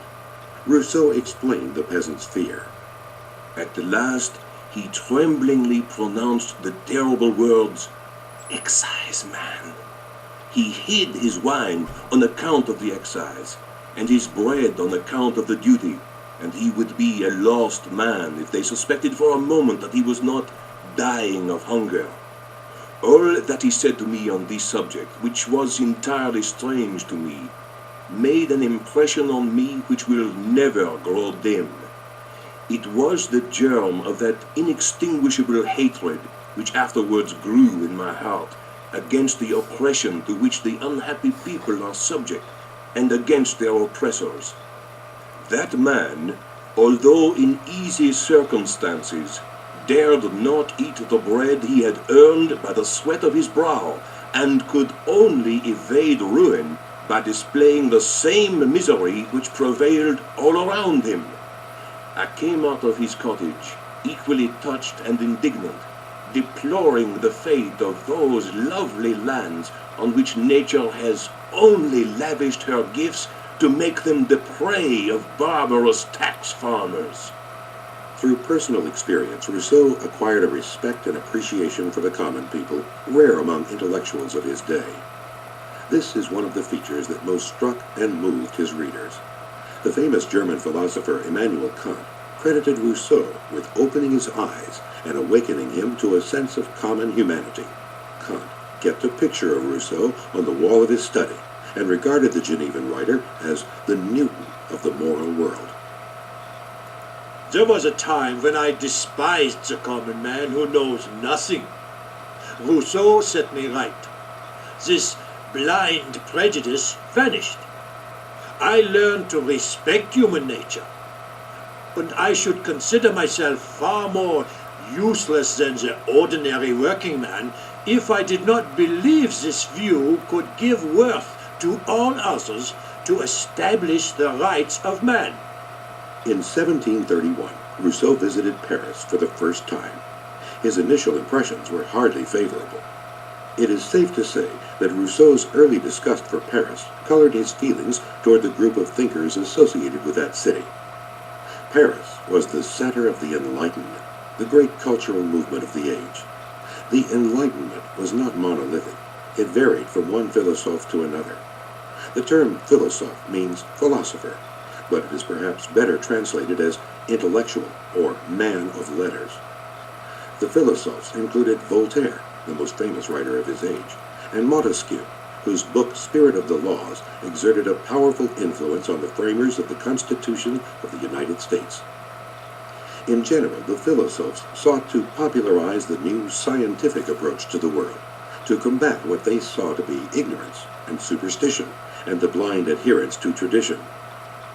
They were not revolutionaries, but reformers on a crusade to improve life through critical reasoning in the area of morals, religion, economics, and politics. Through the brilliance of their writings, they became the stars of the Parisian salons, those stylish gatherings presided over by cultivated ladies with an urge to be in the thick of intellectual and political affairs. An inquisitive young man, Rousseau familiarized himself with these new ideas. He also became acquainted with some of the most prominent philosophes. He journeyed to Paris to demonstrate a novel system of musical notation he had invented to make music more accessible to the people. There he met Denis Diderot, one of the leading philosophes. The cultural authorities rejected his system, but Diderot became his close friend, and then, in later years, his bitter enemy. In 1743, Rousseau became secretary to the French ambassador to the Republic of Venice. He was treated like a servant. Once, when the Duke of Modena came to dine, Rousseau was not permitted to sit at the table. He quit the job, but he had observed at close quarters how degrading dependence on another can be, and how it gives the one with the upper hand the opportunity to indulge the malice and the will to power that seemed common in so-called civilized man. Rousseau remembered this lesson. Back in Paris, he took up residence at an inexpensive hotel, where a young provincial woman, Thérèse Levasseur, served as maid. People mocked her for her simplicity and countrified ways, but Rousseau's heart went out to her. She became his common-law wife for the rest of his life. Their relationship has been criticized. Thérèse was indeed simple, in more ways than one. She could never remember the order of the months, and once, on being told that a certain acquaintance was a minister of the church, she got it into her head that he was the Pope, and always referred to him as such. Nonetheless, Rousseau felt comfortable with her and loved her dearly. She gave him 5 children, which became the cause of great scandal, not because of their illegitimacy, but because Rousseau gave them up, one after the other, to the foundling asylum. When this became general knowledge, Voltaire let the secret out. There was a storm of criticism. How could Rousseau, the writer who spoke so movingly of the respect due the growing child and his blossoming spirit, how could he simply abandon his own children, and 5 of them to boot? In a letter to a noble lady, Rousseau defends his chosen lifestyle. Why have I not married, you will ask? Madame, ask it of your unjust laws. It was not fitting for me to contract an eternal engagement, and it will never be proved to me that my duty binds me to it. But we ought not to have children when we cannot support them? Pardon me, madame. Nature means us to have offspring, since the earth produces sustenance enough for all. But it is the rich, it is your class which robs mine of the bread of my children. I know that foundlings are not delicately nurtured. So much the better for them, they become more robust. They do not make gentlemen of them, but peasants or artisans. They would not know how to dance or ride on horseback, but they would have strong, unwearied legs. I deprived myself the delight of seeing them, and I have never tasted the sweetness of a father's embrace. Alas, I see in this only a claim on your pity. Here is a point Rousseau would reiterate. Personal misery is not the result of God or nature or of original sin. It is the result of the evil institutions of a corrupt society. Very soon, Rousseau would begin to expound this heartfelt feeling in works that have left their mark to the present day.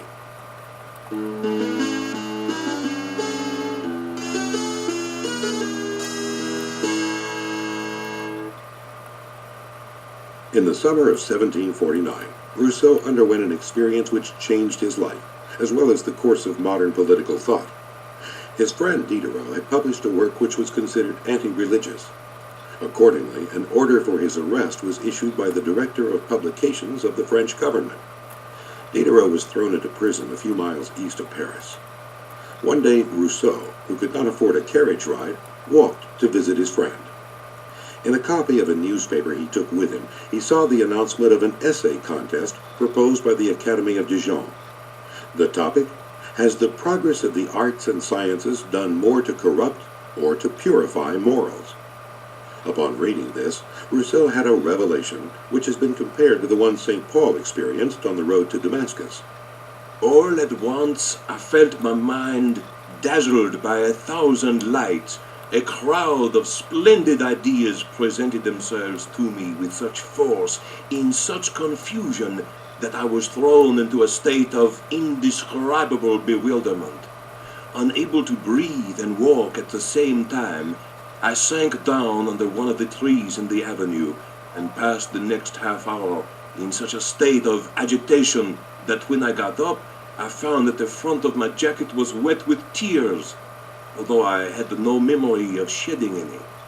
If ever I had been able to write down which I saw and felt as I sat under that tree, with what clarity would I have exposed the contradictions of our social system, with what simplicity would I have demonstrated that man is naturally good, and has only become bad because of those institutions. After conferring with Diderot, Rousseau decided to submit an essay. This first major work, known as the Discourse on the Arts and Sciences, or the First Discourse, argued that progress in civilization had led to the decline of morals. Rousseau was 37 years old, his life more or less at loose ends. This essay made him famous. The First Discourse made a kind of revolution in Paris, largely because it ran directly against the grain of progressive thinking among the philosophes. At the same time that Rousseau's essay appeared, the prospectus was being published for the Encyclopedia, the grand work edited by Diderot and the mathematician and philosopher Jean d'Alembert, which would set forth the knowledge of the age. Extending to some 28 volumes and appearing over 2 decades, this work was so important that the whole school of philosophes is sometimes referred to as the Encyclopedists. Besides Rousseau himself, Voltaire, Turgot, Quesnay, and many other advanced writers contributed. The Encyclopedia was shaped and animated by a doctrine derived from the English philosopher Francis Bacon. Through reason, manifested in the sciences and the practical and fine arts, man could improve his lot and progress toward a higher and better form of social life. Now, In First Discourse, Rousseau challenged that faith in uncompromising terms. Every science, Rousseau maintained, was rooted in some vice. The arts were hopelessly tied up with luxury and fine living, and generated corruption both in the individual and in the state. On this, Rousseau was open to criticism. He was a novice philosopher who asserted the corrupting influence of philosophy, a writer of books who despised book writing, a composer and musical theorist who declared the arts to be morally injurious. But it can be argued that, as always with Rousseau, you must go beyond the surface paradoxes and exaggerated rhetoric. Rousseau's point of view might win more adherents today if it was restated as follows. Moral goodness is infinitely more important and admirable than any intellectual or artistic accomplishment. Only a corrupt people can be blind to this fact. Moreover, cultural achievements cover up moral degradation. Nowadays, when the most elaborate education and the most cultivated taste have reduced the art of pleasing to a set of rules, every precept of politeness demands constant obedience. Good manners are dictated to us. We must always follow commands, never our own nature. Under this endless constraint, we no longer dare to appear as we are. In that flock of sheep we call society, each man in the same situation does exactly the same as others. This complaint came from the heart, and it found a response in the hearts of many readers. It has become part of the evidence that Rousseau was individualistic, a man who railed against social conventions which constricted individuality and suffocated spontaneity. It should be noted, however, that the social conventions Rousseau objects to are those produced by a corrupt society. Rousseau is still free to claim that in a virtuous society, the individual finds his true freedom affirmed by his perfect agreement with the customs of that society. In later years, Rousseau came to think poorly of the First Discourse. Publicized by influential friends, however, it was an overnight sensation. For the most part, oddly enough, it did not sour Rousseau's relations with the Encyclopedists. He continued to be friendly with Diderot and to contribute to the Encyclopedia. But some wondered whether they were harboring an individual who was not quite the perfect philosophe he had seemed. Their suspicions grew and were aggravated by Rousseau's next major work. In 1754, the Academy of Dijon proposed another essay question. What is the origin of inequality among men, and whether it is authorized by natural laws? Rousseau's Discourse on the Origin and Foundations of Inequality Among Men, known as the Second Discourse, became even more celebrated and influential than the first. Both Edmund Burke and Napoleon looked on it as the fountainhead of the French Revolution. Published in 1755, the Second Discourse is a scathing attack on the institutions of organized society and on the type of human being they produce. Rousseau begins with man in the state of nature. This is a familiar concept, utilized by many preceding political philosophers. Rousseau's state of nature, however, differs in crucial respects. With the English philosopher Thomas Hobbes, the state of nature implies a war of all against all, waged by human beings who are innately aggressive and competitive. With another English philosopher, John Locke, a law of nature guides and rules over the state of nature, a law which individuals by and large obey, even without government. Rousseau will have none of this. Both conceptions, he maintains, illegitimately import attitudes and desires into man's earliest state that could only have developed over long ages in close association with other men.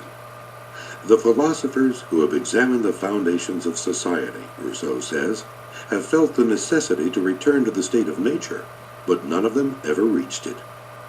The true beginning of man, Rousseau maintains, was before language, before the family, virtually before thought itself. It is a condition of total isolation, hence total freedom.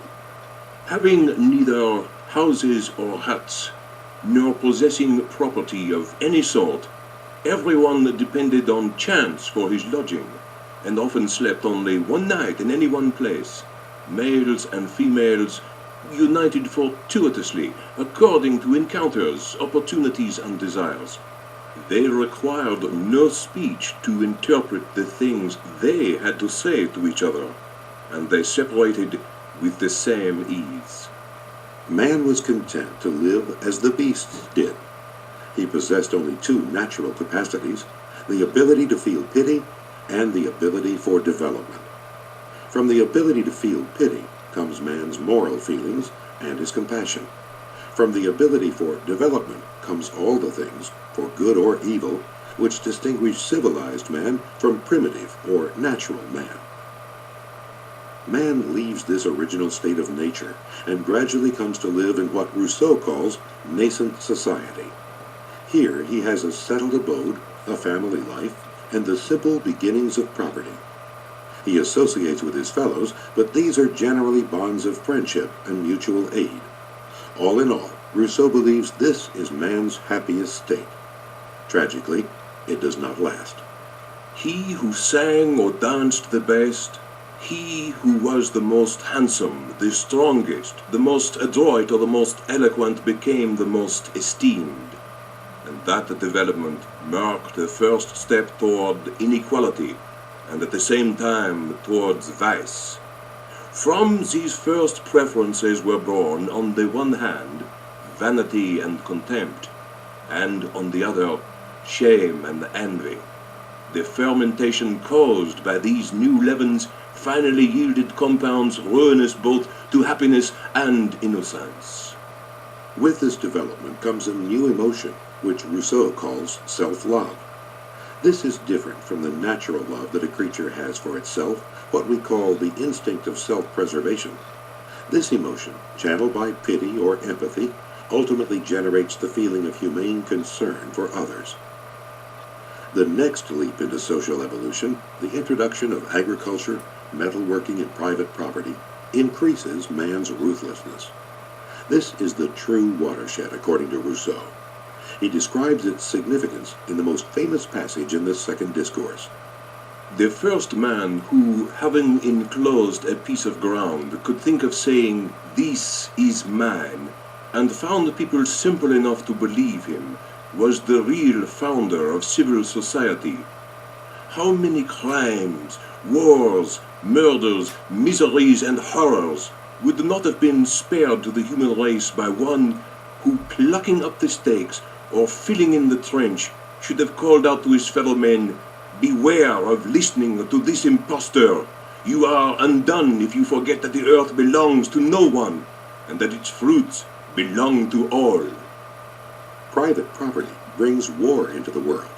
It is not a part of natural man, as Hobbes claims. And with war, men feel the need for a sovereign, for an overarching authority capable of ending the violence and destructive anarchy. Thus, government is born. As Rousseau explains, it becomes a device for institutionalizing and eternalizing the rule of the rich over the poor. Later, in the social contract, he describes how a just and equitable government could come about. For now, he outlines how government until now was established. Admire human society as you will, the fact remains that it necessarily leads men to hate one another in proportion to the conflict between their interests. There is perhaps no rich man whose death is not secretly desired by his greedy heirs, often indeed by his own children. There is no ship at sea of which the sinking would not be good news for some merchant, not a business house that a dishonorable debtor would not happily see burned down with all the papers in it, no community that does not relish the disasters of its neighbors. Rousseau is clearly not demanding a return to the earlier, more primitive stages of human development. Too much had changed. Nor is he hinting at any reform, certainly not the abolition of property. This discourse is a desperate moralist root and branch condemnation of the contemporary social order. Rousseau, the prophet who would show humanity the way out of the sink of corruption through politics, was yet to come. This second discourse did not win the prize, but it did set Europe talking of Jean-Jacques Rousseau. One reader who was not impressed was Voltaire, to whom Rousseau had sent a complimentary copy. Voltaire acknowledged it. Sir, I have received your new book against the human race, and I thank you for it. Never was such cleverness used in the design of making us all stupid. In reading your book, one longs to walk on all fours. But as I have lost that habit for more than 60 years, I feel unhappily the impossibility of resuming it. Privately, Voltaire was outraged, particularly by what he viewed as Rousseau's mindless attack on private property. He asked, has the man who has planted, sown, and enclosed a piece of land no right to the fruit of his labor? But Rousseau's sardonic assault on the legitimacy of property, and his unmasking of government as a conspiracy by the rich, was remembered by those who began the socialist tradition in France a few years later. Rousseau differed in temperament from the other philosophes, a difference of spirit and soul. This can be illustrated by an incident that occurred in the salon of Madame de Holbach, wife of the well-known philosophe Baron de Holbach. A country priest who had written a play pestered Diderot for his opinion of it. Highly annoyed, Diderot finally suggested that the clergyman read his play to the gathering. The Baron de Holbach, Rousseau, and other prominent intellectuals were present. As the poor priest read, the distinguished writers, except for Rousseau, vied with each other in expressing their sham delight and admiration for the trite and hackneyed work. Rousseau kept silent until, finally, he could no longer stand the mockery. The Baron de Holbach reported, Jean-Jacques rose from his chair like a madman, and springing towards the priest, seized his manuscript, threw it on the floor, and exclaimed to the horrified author, "Your play is worthless. All these gentlemen are laughing at you. Go away from here. Go back to your parish duties in the country." The priest rose, no less furious, spat out all sorts of insults to his all-too-candid adviser, and from insults would have passed to blows and murder if we had not separated them. Jean-Jacques left in a rage which I believed to be passing, but which in fact has never ceased. Another major reason for the growing antagonism between Rousseau and the philosophes was religion. A number of the philosophes were atheists. Rousseau was deeply religious, if in a somewhat unorthodox way. To him, atheism seemed to rob human life, and especially human suffering, of all meaning. But embroiled in dispute with such clever and self-assured thinkers as the Parisian philosophes, Rousseau found himself troubled in his faith. Rousseau suspected that the philosophes, whom he was beginning to hate, were so corrupt that even their professions of atheism might be insincere. He describes the outcome of his spiritual crisis. I persevered. For the first time in my life, I acted courageously.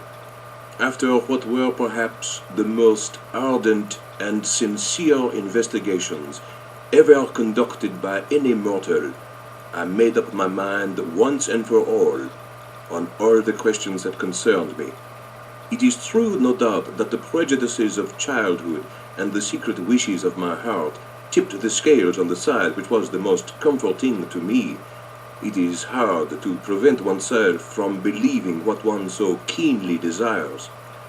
I adopted in every case the opinion which seemed to me the most clearly proved and the most credible in itself, without worrying about objections which I could not resolve, but which were met with equally powerful objections in the opposing system. Rousseau never forgave the philosophes for the torment they caused him on the question of God, and for their part, they grew exasperated with the overly sensitive Rousseau. After an altercation with him, Diderot complained, "I throw myself into your arms, like one who has had a bad fright. That man intrudes into my work. He fills me with trouble, and I am as if I had one of the damned souls at my side. May I never see him again. He would make me believe in devils and hell." The final break came over another issue dear to the hearts of both. Should artistic freedom prevail in a community, or should the requirements of morals and civic virtue take precedence? The philosophes called for artistic freedom, Rousseau for limits. In his essay Letter to D'Alembert, Rousseau argues that the theater perverts truth by fostering illusion. It encourages luxury at the expense of simplicity and frugality. It sets up wit and sophistication as superior to ingenuous and natural values.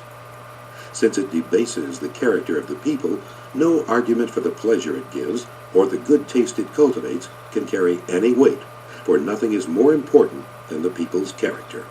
Once that is debased, the state decays and dies. In the Letter to D'Alembert, Rousseau also passionately defends traditional sexual morality. Considering that he lived for decades in a common law marriage, this might strike some as hypocritical. But remember, although he attacked the theater, Rousseau was the author of several successful stage productions, so his hypocrisy, if that's what it was, ran rather deep. The next few years were the most productive of Rousseau's life. In quick succession, he wrote and published Julie, or The New Heloise, a novel dealing with the kind of romantic and sentimental themes for which he had harshly censured other playwrights, and Emile, his influential and fictional treatise on education. Most importantly, Rousseau wrote and published his political masterpiece, The Social Contract.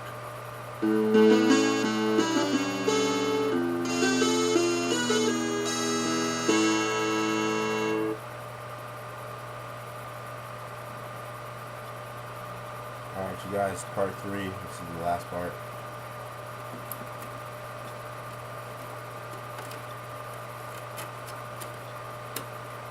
God, I hope people listen to this. You know, this fucking work. At least, if it will be one person who listens to it, at least, that would be good. There we go.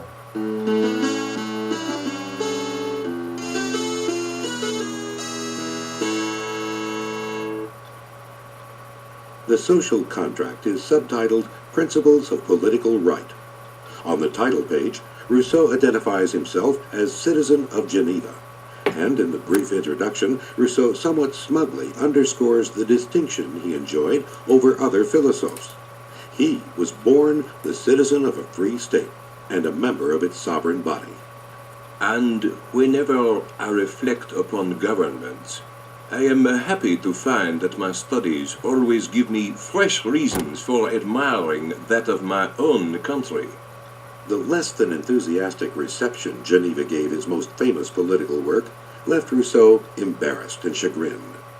Rousseau and Social Contract have been frequently misunderstood, even in the famous lines that open the first chapter. Man was born free, and he is everywhere in chains. Those who think themselves the masters of others are indeed greater slaves than they. How did this transformation come about? I do not know. How can it be made legitimate? That question I believe I can answer. Rousseau does not say that he condemns the fact that man is everywhere in chains, but rather that he intends to legitimize it. Human beings began in the state of nature described in First Discourse, in isolation. Now they exist in society, dependent on each other and subject to law. Must man accept this change as a brute fact, or can laws and social dependence be made reasonable and just? To answer these questions, Rousseau first considers alternative views on the genesis of legitimate authority. He rejects the notion that government evolves from the father's authority in the family. After all, children outgrow paternal authority. He also ridicules an idea spread by some apologists for absolute monarchy, namely, that legitimate authority descends from the patriarchs of the Bible to the present rulers. Neither can strength be a basis for legitimate authority, since force cannot bind the will of the people. Only consent can. Thus we come to what Rousseau calls the social pact. This concept is key to understanding the social contract. A point is reached in the state of nature where the dangers and difficulties of life make self-preservation tenuous. In order to survive, men combine forces. But how to do that without becoming dependent on other men? How to find a form of association which will defend the person and goods of each member with the collective force of all? and under which each individual, while uniting himself with the others, obeys no one but himself, and remains as free as before. The solution lies in the contract which constitutes civil society. Here is one of the most hotly contested passages in all of Rousseau. Here is the essence of this association in Rousseau's social contract. The total alienation by each associate of himself and all his rights to the whole community. Since the alienation is unconditional, the union is as perfect as it could be, and no individual associate has any longer any rights to claim. If we eliminate from the social pact everything that is not essential to it, we find it comes down to this. Each one of us puts into the community his person and all his powers under the supreme direction of the general will. And as a body, we incorporate every member as an indivisible part of the whole. This act of association creates an artificial and collective body composed of as many members as there are voters in the assembly. And by this same act, that body acquires its unity, its common ego, its life and its will. In its passive role, it is called the state. When it plays an active role, it is the sovereign. To many, the total alienation, or surrender of rights to the community, has seemed highly significant and alarming. This contrasts sharply with the classical liberal doctrines of John Locke. In his second treatise on civil government, Locke claims that the rights surrendered to the community are solely those which enable the community to better protect individual rights to life, liberty, and property. Government is an agency of defense for these specific retained rights. Locke's position became standard in British classical liberalism, and it underlies the American Declaration of Independence. In contrast, Rousseau maintains that through the social contract, members of society alienate all rights. Those who contend Rousseau is not a promoter of liberty in any commonly understood sense, but rather that he is the father of modern totalitarianism, point to this alienation of rights. Others, who side with Rousseau, point to his reasons for supposing the social contract will not be and cannot be oppressive. For one thing, the conditions of the contract are the same for all. Thus, no one can have an interest in making conditions onerous for others. Rousseau explains another safeguard of liberty within the social contract. Since each man gives himself to all, he gives himself to no one. And since there is no associate over whom he does not gain the same rights as others gain over him, each man recovers the equivalent of everything he loses, and in the bargain he acquires more power to preserve what he has. Exactly what the individual preserves if he alienates everything is difficult to say.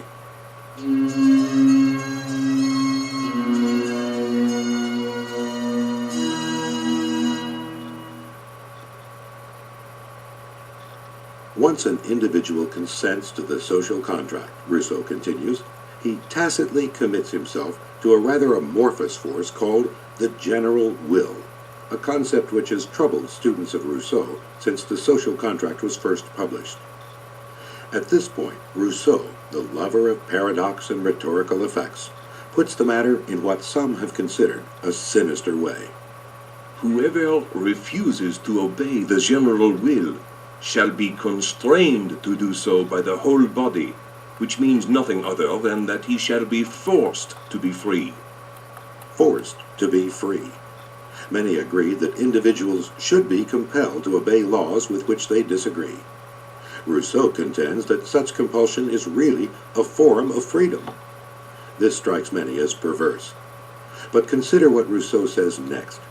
He believes that the social contract, in a sense, changes man's very nature. The passing from the state of nature to the civil society produces a remarkable change in man. It puts justice as a rule of conduct in the place of instinct, and gives his actions the moral quality they previously lacked. Man acquires with civil society moral freedom, which alone makes man the master of himself, for to be governed by appetite alone is slavery, while obedience to a law one prescribes to oneself is freedom. Rousseau maintains that the general will, which is not necessarily the will of all, cannot err. It is always right and just. Thus, according to Rousseau, when an individual disobeys the general will, he is caving in to his selfish appetite and personal whim. By compelling him to obey the general will, therefore, society is forcing him to be free. But what exactly is the general will? It is a concept Rousseau builds up gradually. The general will is always rightful and always tends to the public good, but it does not follow that the decisions of the people are always equally right. We always want what is advantageous, but we do not always discern it. The people is never corrupted, but it is often misled, and only then does it seem to will what is bad. There is often a great difference between the will of all and the general will. The general will studies only the common interest, while the will of all studies private interest, and is indeed no more than the sum of individual desires. The general will, according to Rousseau, is infallible and all-powerful. It is above and beyond the collection of individual wills. How then do we discover the general will? Rousseau says the assembly of associates, the coming together of society, can produce it under certain conditions. From the deliberations of a people properly informed, and provided its members do not have any communication among themselves, the great number of small differences will always produce a general will, and the decision will always be good. That the members should not communicate with each other may be puzzling. We ought to keep in mind, however, that Rousseau's world consisted of a multitude of different groups enjoying special legal privileges. Orders of the realm, towns, provinces, churches, craft guilds, chartered companies, each pushed its own interest, carving out a larger and larger niche for itself at the expense of the general good. Rousseau saw politics reduced to this shoving and clawing for group advantage. He tried to avoid this by limiting the expression of the general will to isolated individuals as opposed to groups. But if there are sectional associations, Rousseau warns, it is wise to multiply their number and to prevent inequality among them. Now Rousseau comes to the thorny problem of showing how the individual will not be tyrannized by the collective power he has helped to create. The first reason he gives is surprising, because it contradicts his previous explicit statement. Earlier, Rousseau stated that the social contract entailed the total alienation by each associate of himself and all his rights to the whole community. Now he says that only part of the power is alienated. We have agreed that each man alienates by the social pact only that part of his power, his goods, and his liberty, which is the concern of the community. This is only one of the many self-contradictions in Rousseau which have provoked the anger and even the contempt of his opponents. In any case, whatever protection Rousseau offers the individual is soon cut down, as he adds, but it must also be admitted that the sovereign alone is judge of what is of such concern. That is, the sovereign judges which part of the individual's goods and liberty may be claimed by the community. Sovereignty, Rousseau explains, must be total and unconditional. Again, he assures us, this is no grounds for alarm.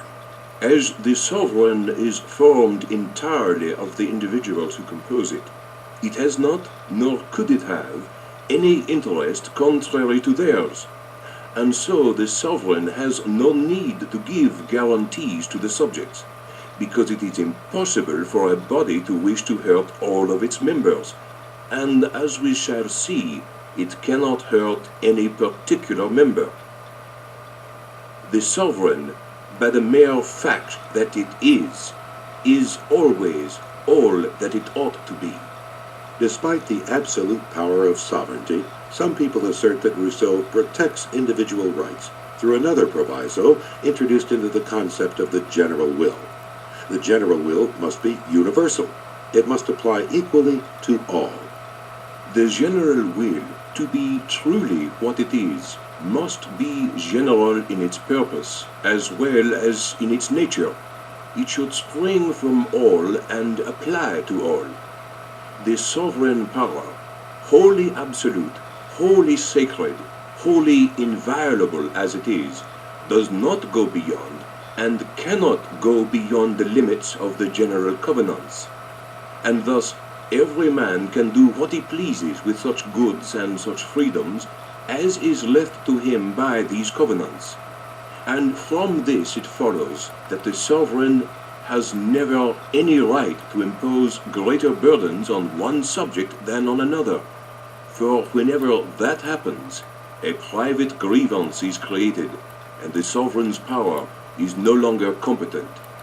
Rousseau claims that if law is the expression of the whole community, and if it must apply to everyone, then to harm one member is to harm all members. It is impossible, Rousseau continues, for the community to want to harm all of its members. Next, however, Rousseau rescinds his demand for universality.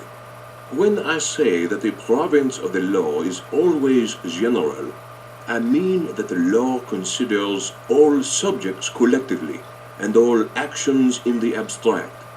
It does not consider any individual man or any specific action. Thus the law may well lay down that there shall be privileges, but it may not nominate the persons who shall have those privileges. The law may establish several classes of citizens, and even specify the qualifications which shall give access to those several classes, but it may not say that this man or that shall be admitted. The law may set up a royal government and a hereditary succession, but it may not elect a king or choose a royal family. Rousseau seems to say that the law may indeed discriminate, granting special privileges to some and withholding them from others, just so long as specific individuals are not singled out.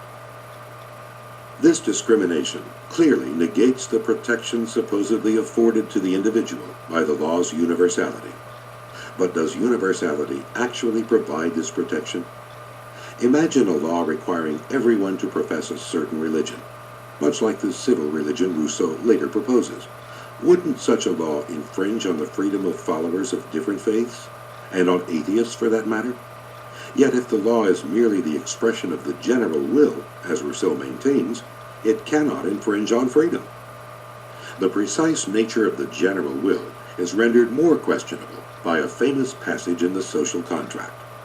When a law is proposed in the People's Assembly, what is asked of them is not precisely whether they approve of the proposition or reject it, but whether it is in conformity with the general will which is theirs. Each, by giving his vote, gives his opinion on this question, and the counting of votes yields a declaration of the general will. When, therefore, the opinion contrary to my own prevails, this proves only that I have made a mistake, and that what I believed to be the general will was not so. If my particular opinion had prevailed against the general will, I should have done something other than what I had willed, and then I should not have been free. In voting, the citizens offer their opinions, or guesses, on what the general will is. Rousseau seems to say that the general will is not a will in any ordinary sense, not even the will of a collective. It is an abstraction, standing for what is good, just, and useful for the whole body. This brings up an alarming question.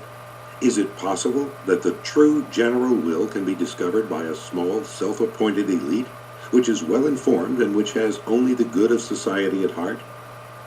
During the French Revolution and the Reign of Terror, a group of men known as the Jacobins represented only a minority of the people. were they nonetheless the real bearers of the general will, as they claimed to be? Rousseau appears to make the general will an abstraction, with no necessary link to the will of the people. At the same time, he endows it with absolute power.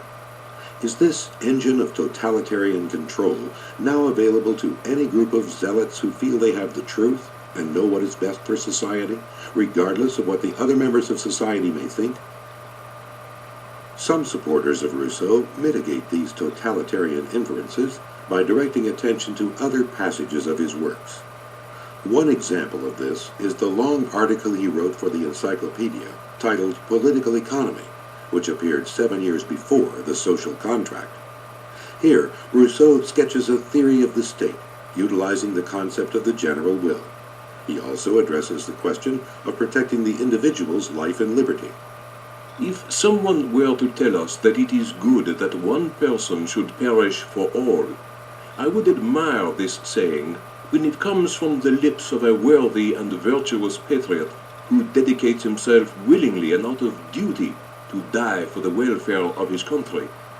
But if this means that the government is permitted to sacrifice an innocent person for the welfare of the multitude, I hold this maxim to be one of the most despicable that tyranny has ever invented, and the most directly opposed to the fundamental laws of society.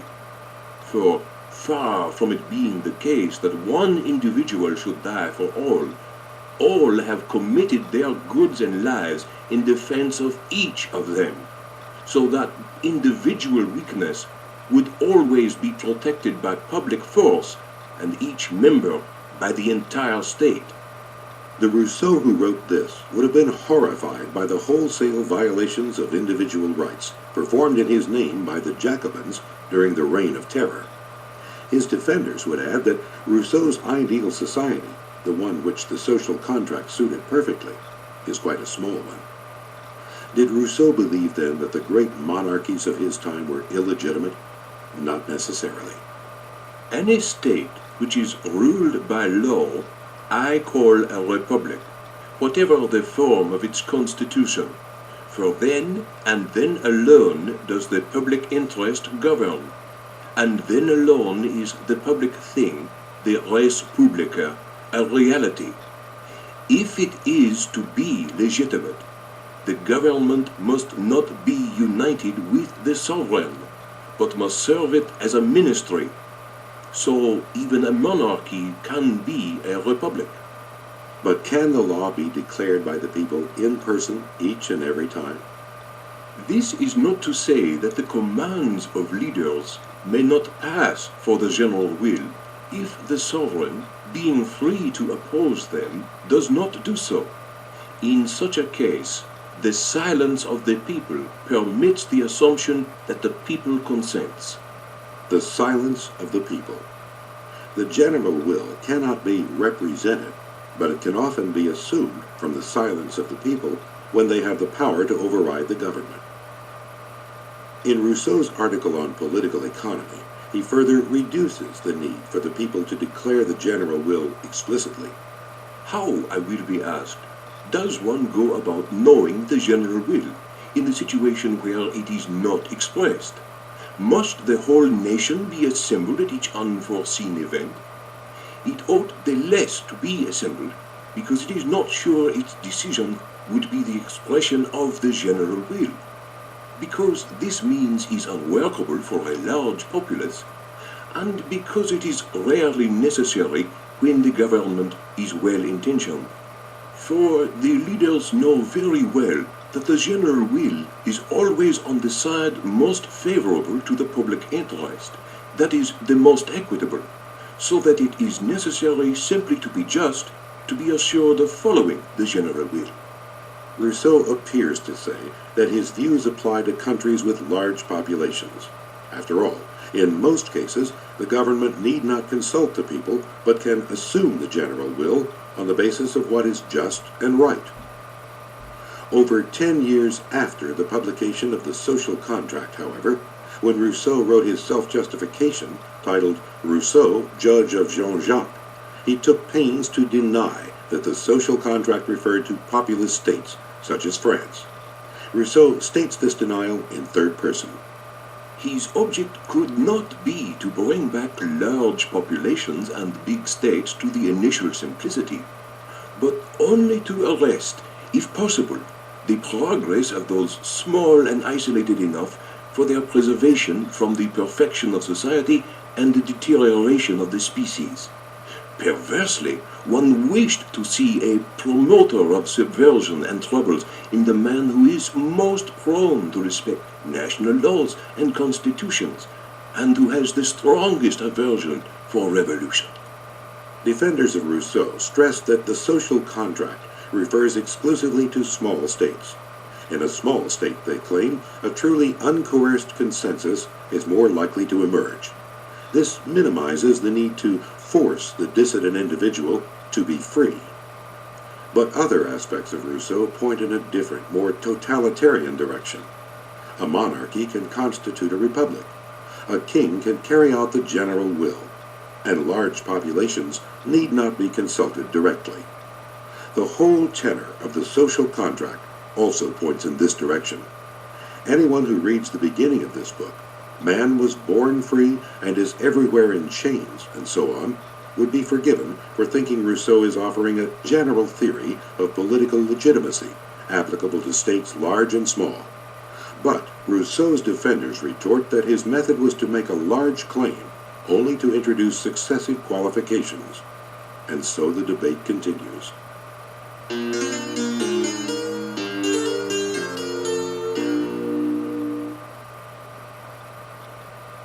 Rousseau's account of the formation of the state contains a serious gap.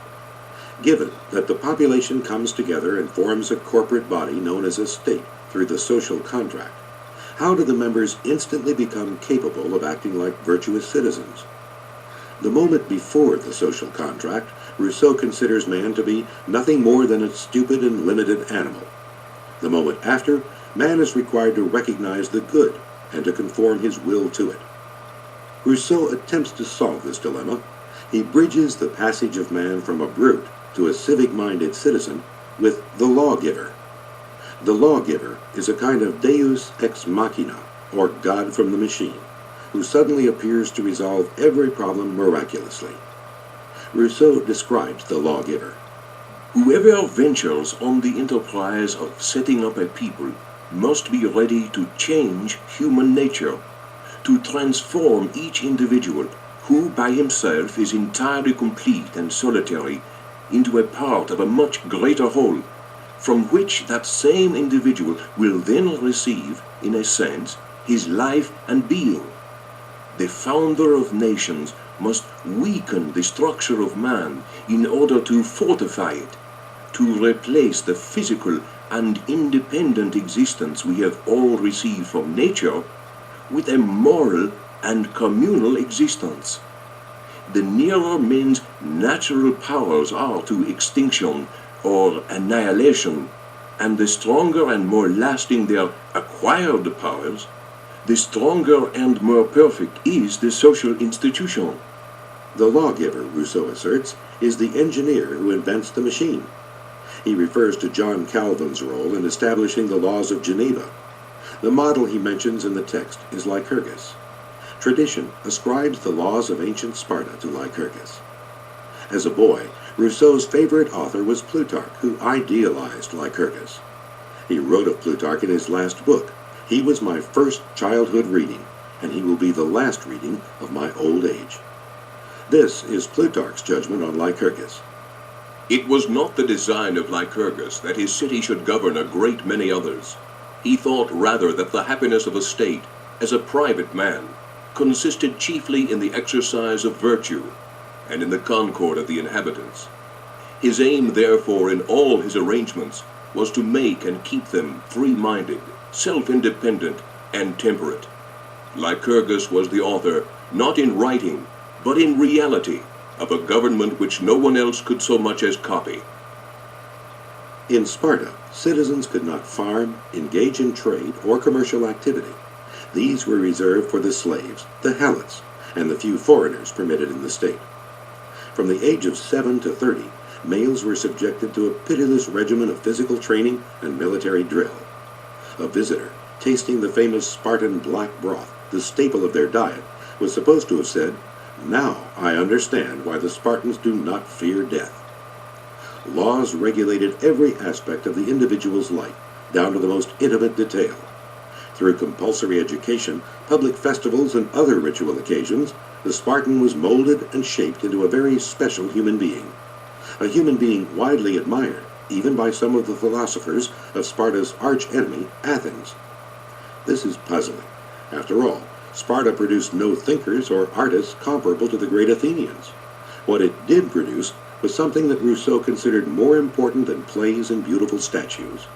It produced men in the heroic mold, men such as Leonidas.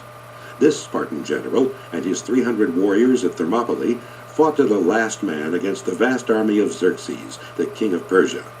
The epitaph placed there reads simply, "Go tell the Spartans that we died here, obedient to their orders." Rousseau thought this spirit was the most precious thing in life. Small wonder that Rousseau cherished such a deep admiration for the ultimate author of this human type, Lycurgus. Rousseau is unclear as to exactly how the lawgiver functions in the social contract.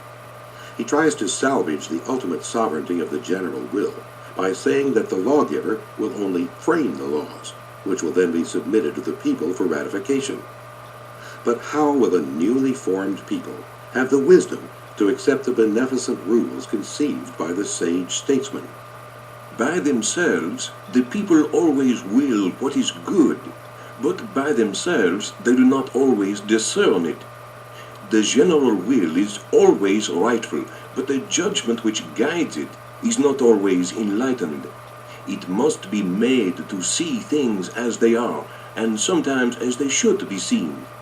It must be secured against seduction by the desires of individuals. Individuals see the good and reject it. The public desires the good but does not see it. Both equally need guidance. Individuals must be obliged to subordinate their will to their reason. The public must be taught to recognize what it desires. The lawgiver's great soul is the true miracle which must vindicate his mission. At the end of the social contract, Rousseau puts forward two proposals which disturb even those who defend him against the charge of being a totalitarian. First, for setting up a tribunal of censors, and second, for instituting a civil religion. The censor's office is not an attempt to impose the dogma of a hierarchical institution. Instead, it resembles today's community standards approach. Just as the general will is declared by law, so is the public judgment declared by the censorial office. Public opinion is that form of law of which the censor is the minister, and which he, on the model of the prince, merely applies to particular cases. Far then from the censorial tribune being the arbiter of the people's opinion, it is only the spokesman, and as soon as it departs from this, its decisions are void and without effect. The tribunal regulates community morals in the widest sense by regulating the feelings and opinions of community members. It does not replace law, but reinforces it through wise judgments. Moreover, Rousseau insists, it should not be tarnished by the use of physical coercion. It should proceed through admonition, public ridicule, and similar methods. Rousseau does not consider the danger that such methods would stifle expressions of individuality, especially in small communities. In the last important chapter of the social contract, Rousseau brings together two of his major concerns, politics and religion.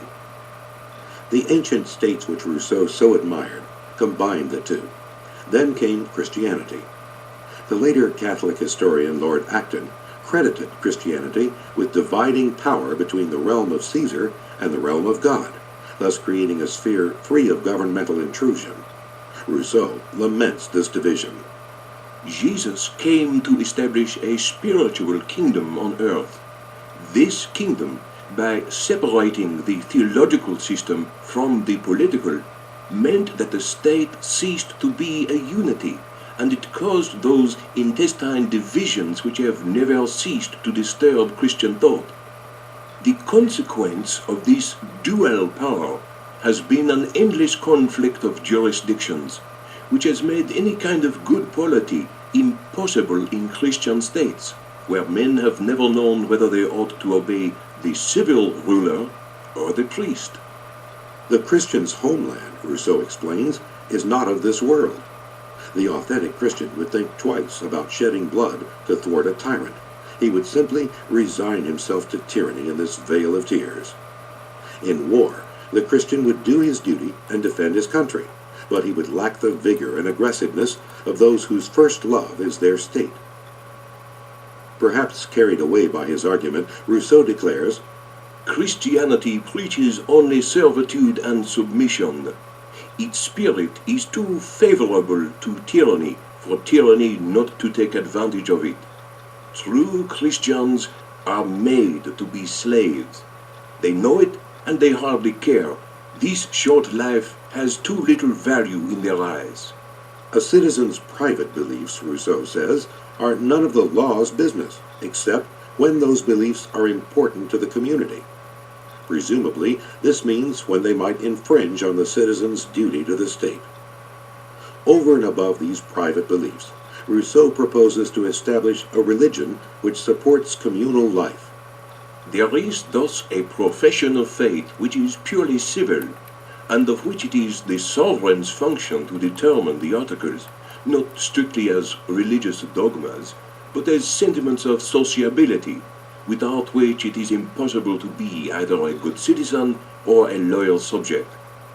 Without being able to oblige anyone to believe these articles, the sovereign can banish from the state anyone who does not believe them, banish him not for impiety, but as an antisocial being, as one unable sincerely to love law and justice, or to sacrifice, if need be, his life to his duty.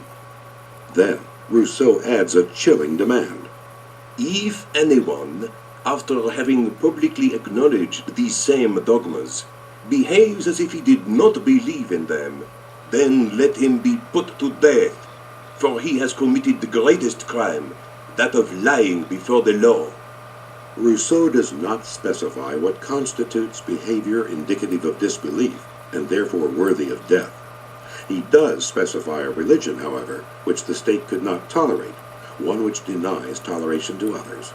The Roman Catholic faith, which according to Rousseau claims a monopoly on salvation, would be prohibited.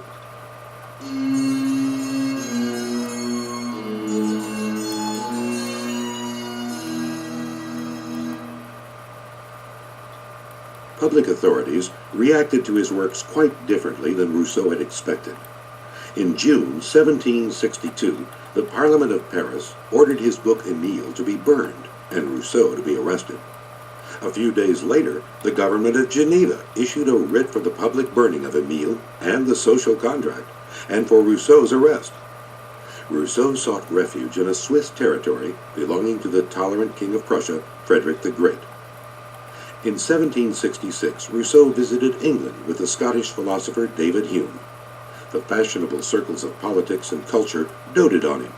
Was this not, after all, the great dissident, the famous, even notorious rebel? One man who had very definite views on this subject was Samuel Johnson. His friend and later biographer James Boswell asked him one day whether he believed Rousseau to be a bad man. Dr. Johnson considered the question. Sir, if you want to talk jestingly of this, I don't talk with you. If you would be serious, I think him one of the worst of men, a rascal who ought to be hunted out of society as he has been. 3 or 4 nations have expelled him, and it is a shame that he is protected in this country. When Boswell protested that at least Rousseau's intentions were not bad, Johnson replied, Sir, that will not do. We cannot prove any man's intention to be bad. You may shoot a man through the head and say you intended to miss him, but the judge will order you to be hanged. The want of intention when evil is committed will not be sustained in a court of justice. Rousseau is a very bad man. I would sooner sign a sentence for his transportation than for that of any felon who has gone from Old Bailey these many years. Yes, I should like to have him work in the plantations. When Boswell asked whether Rousseau was as bad a man as Voltaire, Dr. Johnson replied, Why, it is difficult to settle the proportion of iniquity between them. Rousseau's trip to England ended disastrously. He fought with Hume, who he came to believe was part of the philosophes' conspiracy against him. Most of Rousseau's last works were autobiographical, intended as self-justifications. This is especially true of his Confessions. But in one work, Rousseau pioneered yet another movement that flourished in the following century, nationalism. This was his Considerations on the Government of Poland. Around 1770, grave problems faced the vast and ancient kingdom of Poland. It was burdened by great economic backwardness and terrible legal inequalities. In 1772, Poland's neighbors began the partitions that ended Polish independence until after the First World War. In these troubling circumstances, a Polish nobleman approached the now famous Rousseau for suggestions on reforming Poland. The Considerations on the Government in Poland is sometimes said to exemplify Rousseau's more pragmatic and realistic method in contrast to the social contract. In it, he proposes slow and gradual rather than sweeping reforms. He addresses one of Poland's major problems, the institution of serfdom. Committees should be set up in each province and should meet every 2 years to screen serf families for emancipation. The virtuous would be freed. Since Poland was Here known as is serfs' the new capital, Olympus and since even the OMD reactionary monarchs of EM1. Eastern Europe were much bolder about freeing the serfs when the time came, Rousseau could be accused of a certain timidity here. But his views on Polish nationalism were far from timid. Nationalities were disappearing, he fretted, to be replaced by a kind of homogenized European. Rousseau advised the Poles to maintain or re-establish or even invent any customs which tied them together and gave them a natural reluctance to mix with foreigners. As usual, education was crucial. This is the important article. It is for education to give the souls the national form, and so direct their opinions and tastes that they will be patriots out of inclination, out of passion, out of necessity. A child, on opening his eyes, should see the fatherland, and until he dies, see nothing else. This love makes up his whole existence. He sees only the fatherland. He lives only for it. As soon as he is alone, he is nothing. As soon as he no longer has a fatherland, he is no more. Poles should take the lawgiver Moses as their model. Here, Rousseau praises the Jewish people not for their cultural, intellectual, or economic achievements, but for what others have called their exclusiveness and tribal feelings. Out of these vagabonds, Moses dared to make a political body, a free people. While this herd wandered in the desert, he instituted it in a manner invulnerable to time, mishaps, and conquerors. To prevent his people from melting into others, he gave it mores and customs incompatible with those of other nations. He burdened it with specific rites and ceremonies. He introduced 1,000 constraints to keep it on the alert and to make it forever a stranger to other peoples. And all the bonds of brotherhood which he created between its citizens were as many obstacles to its absorption in other peoples. Although Rousseau urges a martial spirit and a readiness to die for Poland, he is careful to state that this should not entail any aggressive or expansionist ambitions. Given the precarious situation of Poland, the propagation of strong nationalistic and even xenophobic feelings may have made sense. Once again, however, Rousseau cut himself off from the progressive thinking of his day, which disdained narrow nationalism. Extreme patriotism and nationalism are more in keeping with the 19th and 20th centuries. Rousseau's last years were filled with a growing anguish and despair. Enemies seemed to encircle him, becoming more potent and more committed to his total ruin. He wrote Rousseau, judge of Jean-Jacques, to vindicate himself. To make sure his enemies could not seize and destroy the manuscript, he decided to place it on the high altar of the Cathedral of Notre Dame in the heart of Paris. Unfortunately, the area was closed off and locked. To publicize his plight, he wrote out leaflets, which he attempted to hand to passers-by, but they refused to accept them. In his last book, Reveries of the Solitary Walker, Rousseau remembered some of his happiest moments, the times spent in a dreamlike state of communion with nature. The Reveries contains some of his most beautiful writing, but it also contains self-pity and bitterness against his foes' unrelenting persecution of him. The other philosophes did view him as an enemy, but he exaggerated their hatred and power beyond all reason. As always, he generalized his experience into a statement on the human condition. Happiness is a lasting state which does not seem to be made for man in this world. Everything here on earth is in a continual flux which allows nothing to assume any constant form. All things change round about us. We ourselves change, and no one can be sure of loving tomorrow what he loves today. All our plans of happiness in this life are therefore empty dreams. On May 30th, 1778, Voltaire died in Paris. As someone approached the bed with a candle to see if he still lived, his last words are supposed to have been, "What? Hellfire already?" Rousseau died approximately 1 month later, on July 2nd. He was 66 years old. His last days were spent surrounded by trees and lakes, on an estate put at his disposal by yet another admiring aristocrat. He was first buried on the estate, but his body was later transferred to the Pantheon in Paris. For a while, his political writings were neglected, but with the outbreak of the French Revolution in 1789, they blossomed. Different sides quoted Rousseau to buttress their arguments. Some deny that Rousseau had much effect on the revolutionaries, but Edmund Burke, the great British conservative, had no doubts. There is a great dispute among their leaders, which of them is the best resemblance of Rousseau. In truth, they all resemble him. Him they study, him they meditate, him they turn over in all the time they can spare from the laborious mischief of the day or the debauches of the night.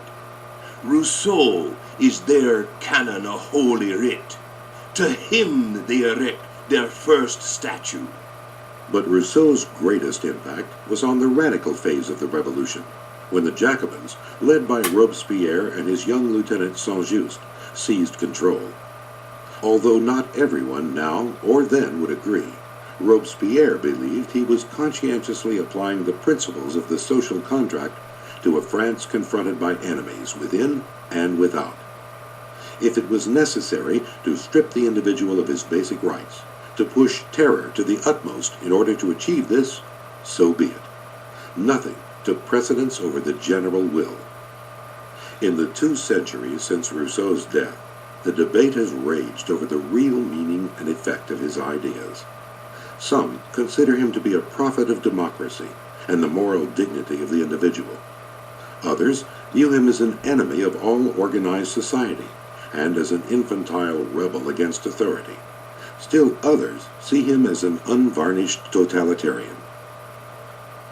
Perhaps the fairest judgment on Rousseau was delivered by Benjamin Constant, the leading liberal of France in the generation following the French Revolution. In transferring to our modern times an extent of social power, of collective sovereignty that belonged to other ages, this sublime genius, who was animated by the purest love of liberty, nonetheless furnished the deadliest pretext to more than one kind of tyranny.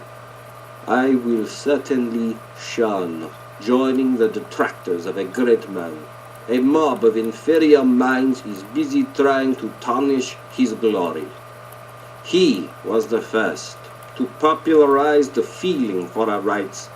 It was to his voice that generous hearts and independent souls awoke. But there is a part of life which necessarily remains personal and independent, which of right is beyond the competence of society. Sovereignty can be only limited and relative. At the point where personal independence and life begin, the jurisdiction of the sovereign ceases. Rousseau failed to recognize this truth, and his era has made of his social contract, so often invoked in favor of liberty, the most terrible support of all kinds of despotism. Rousseau had the sentiment of liberty, but not the theory.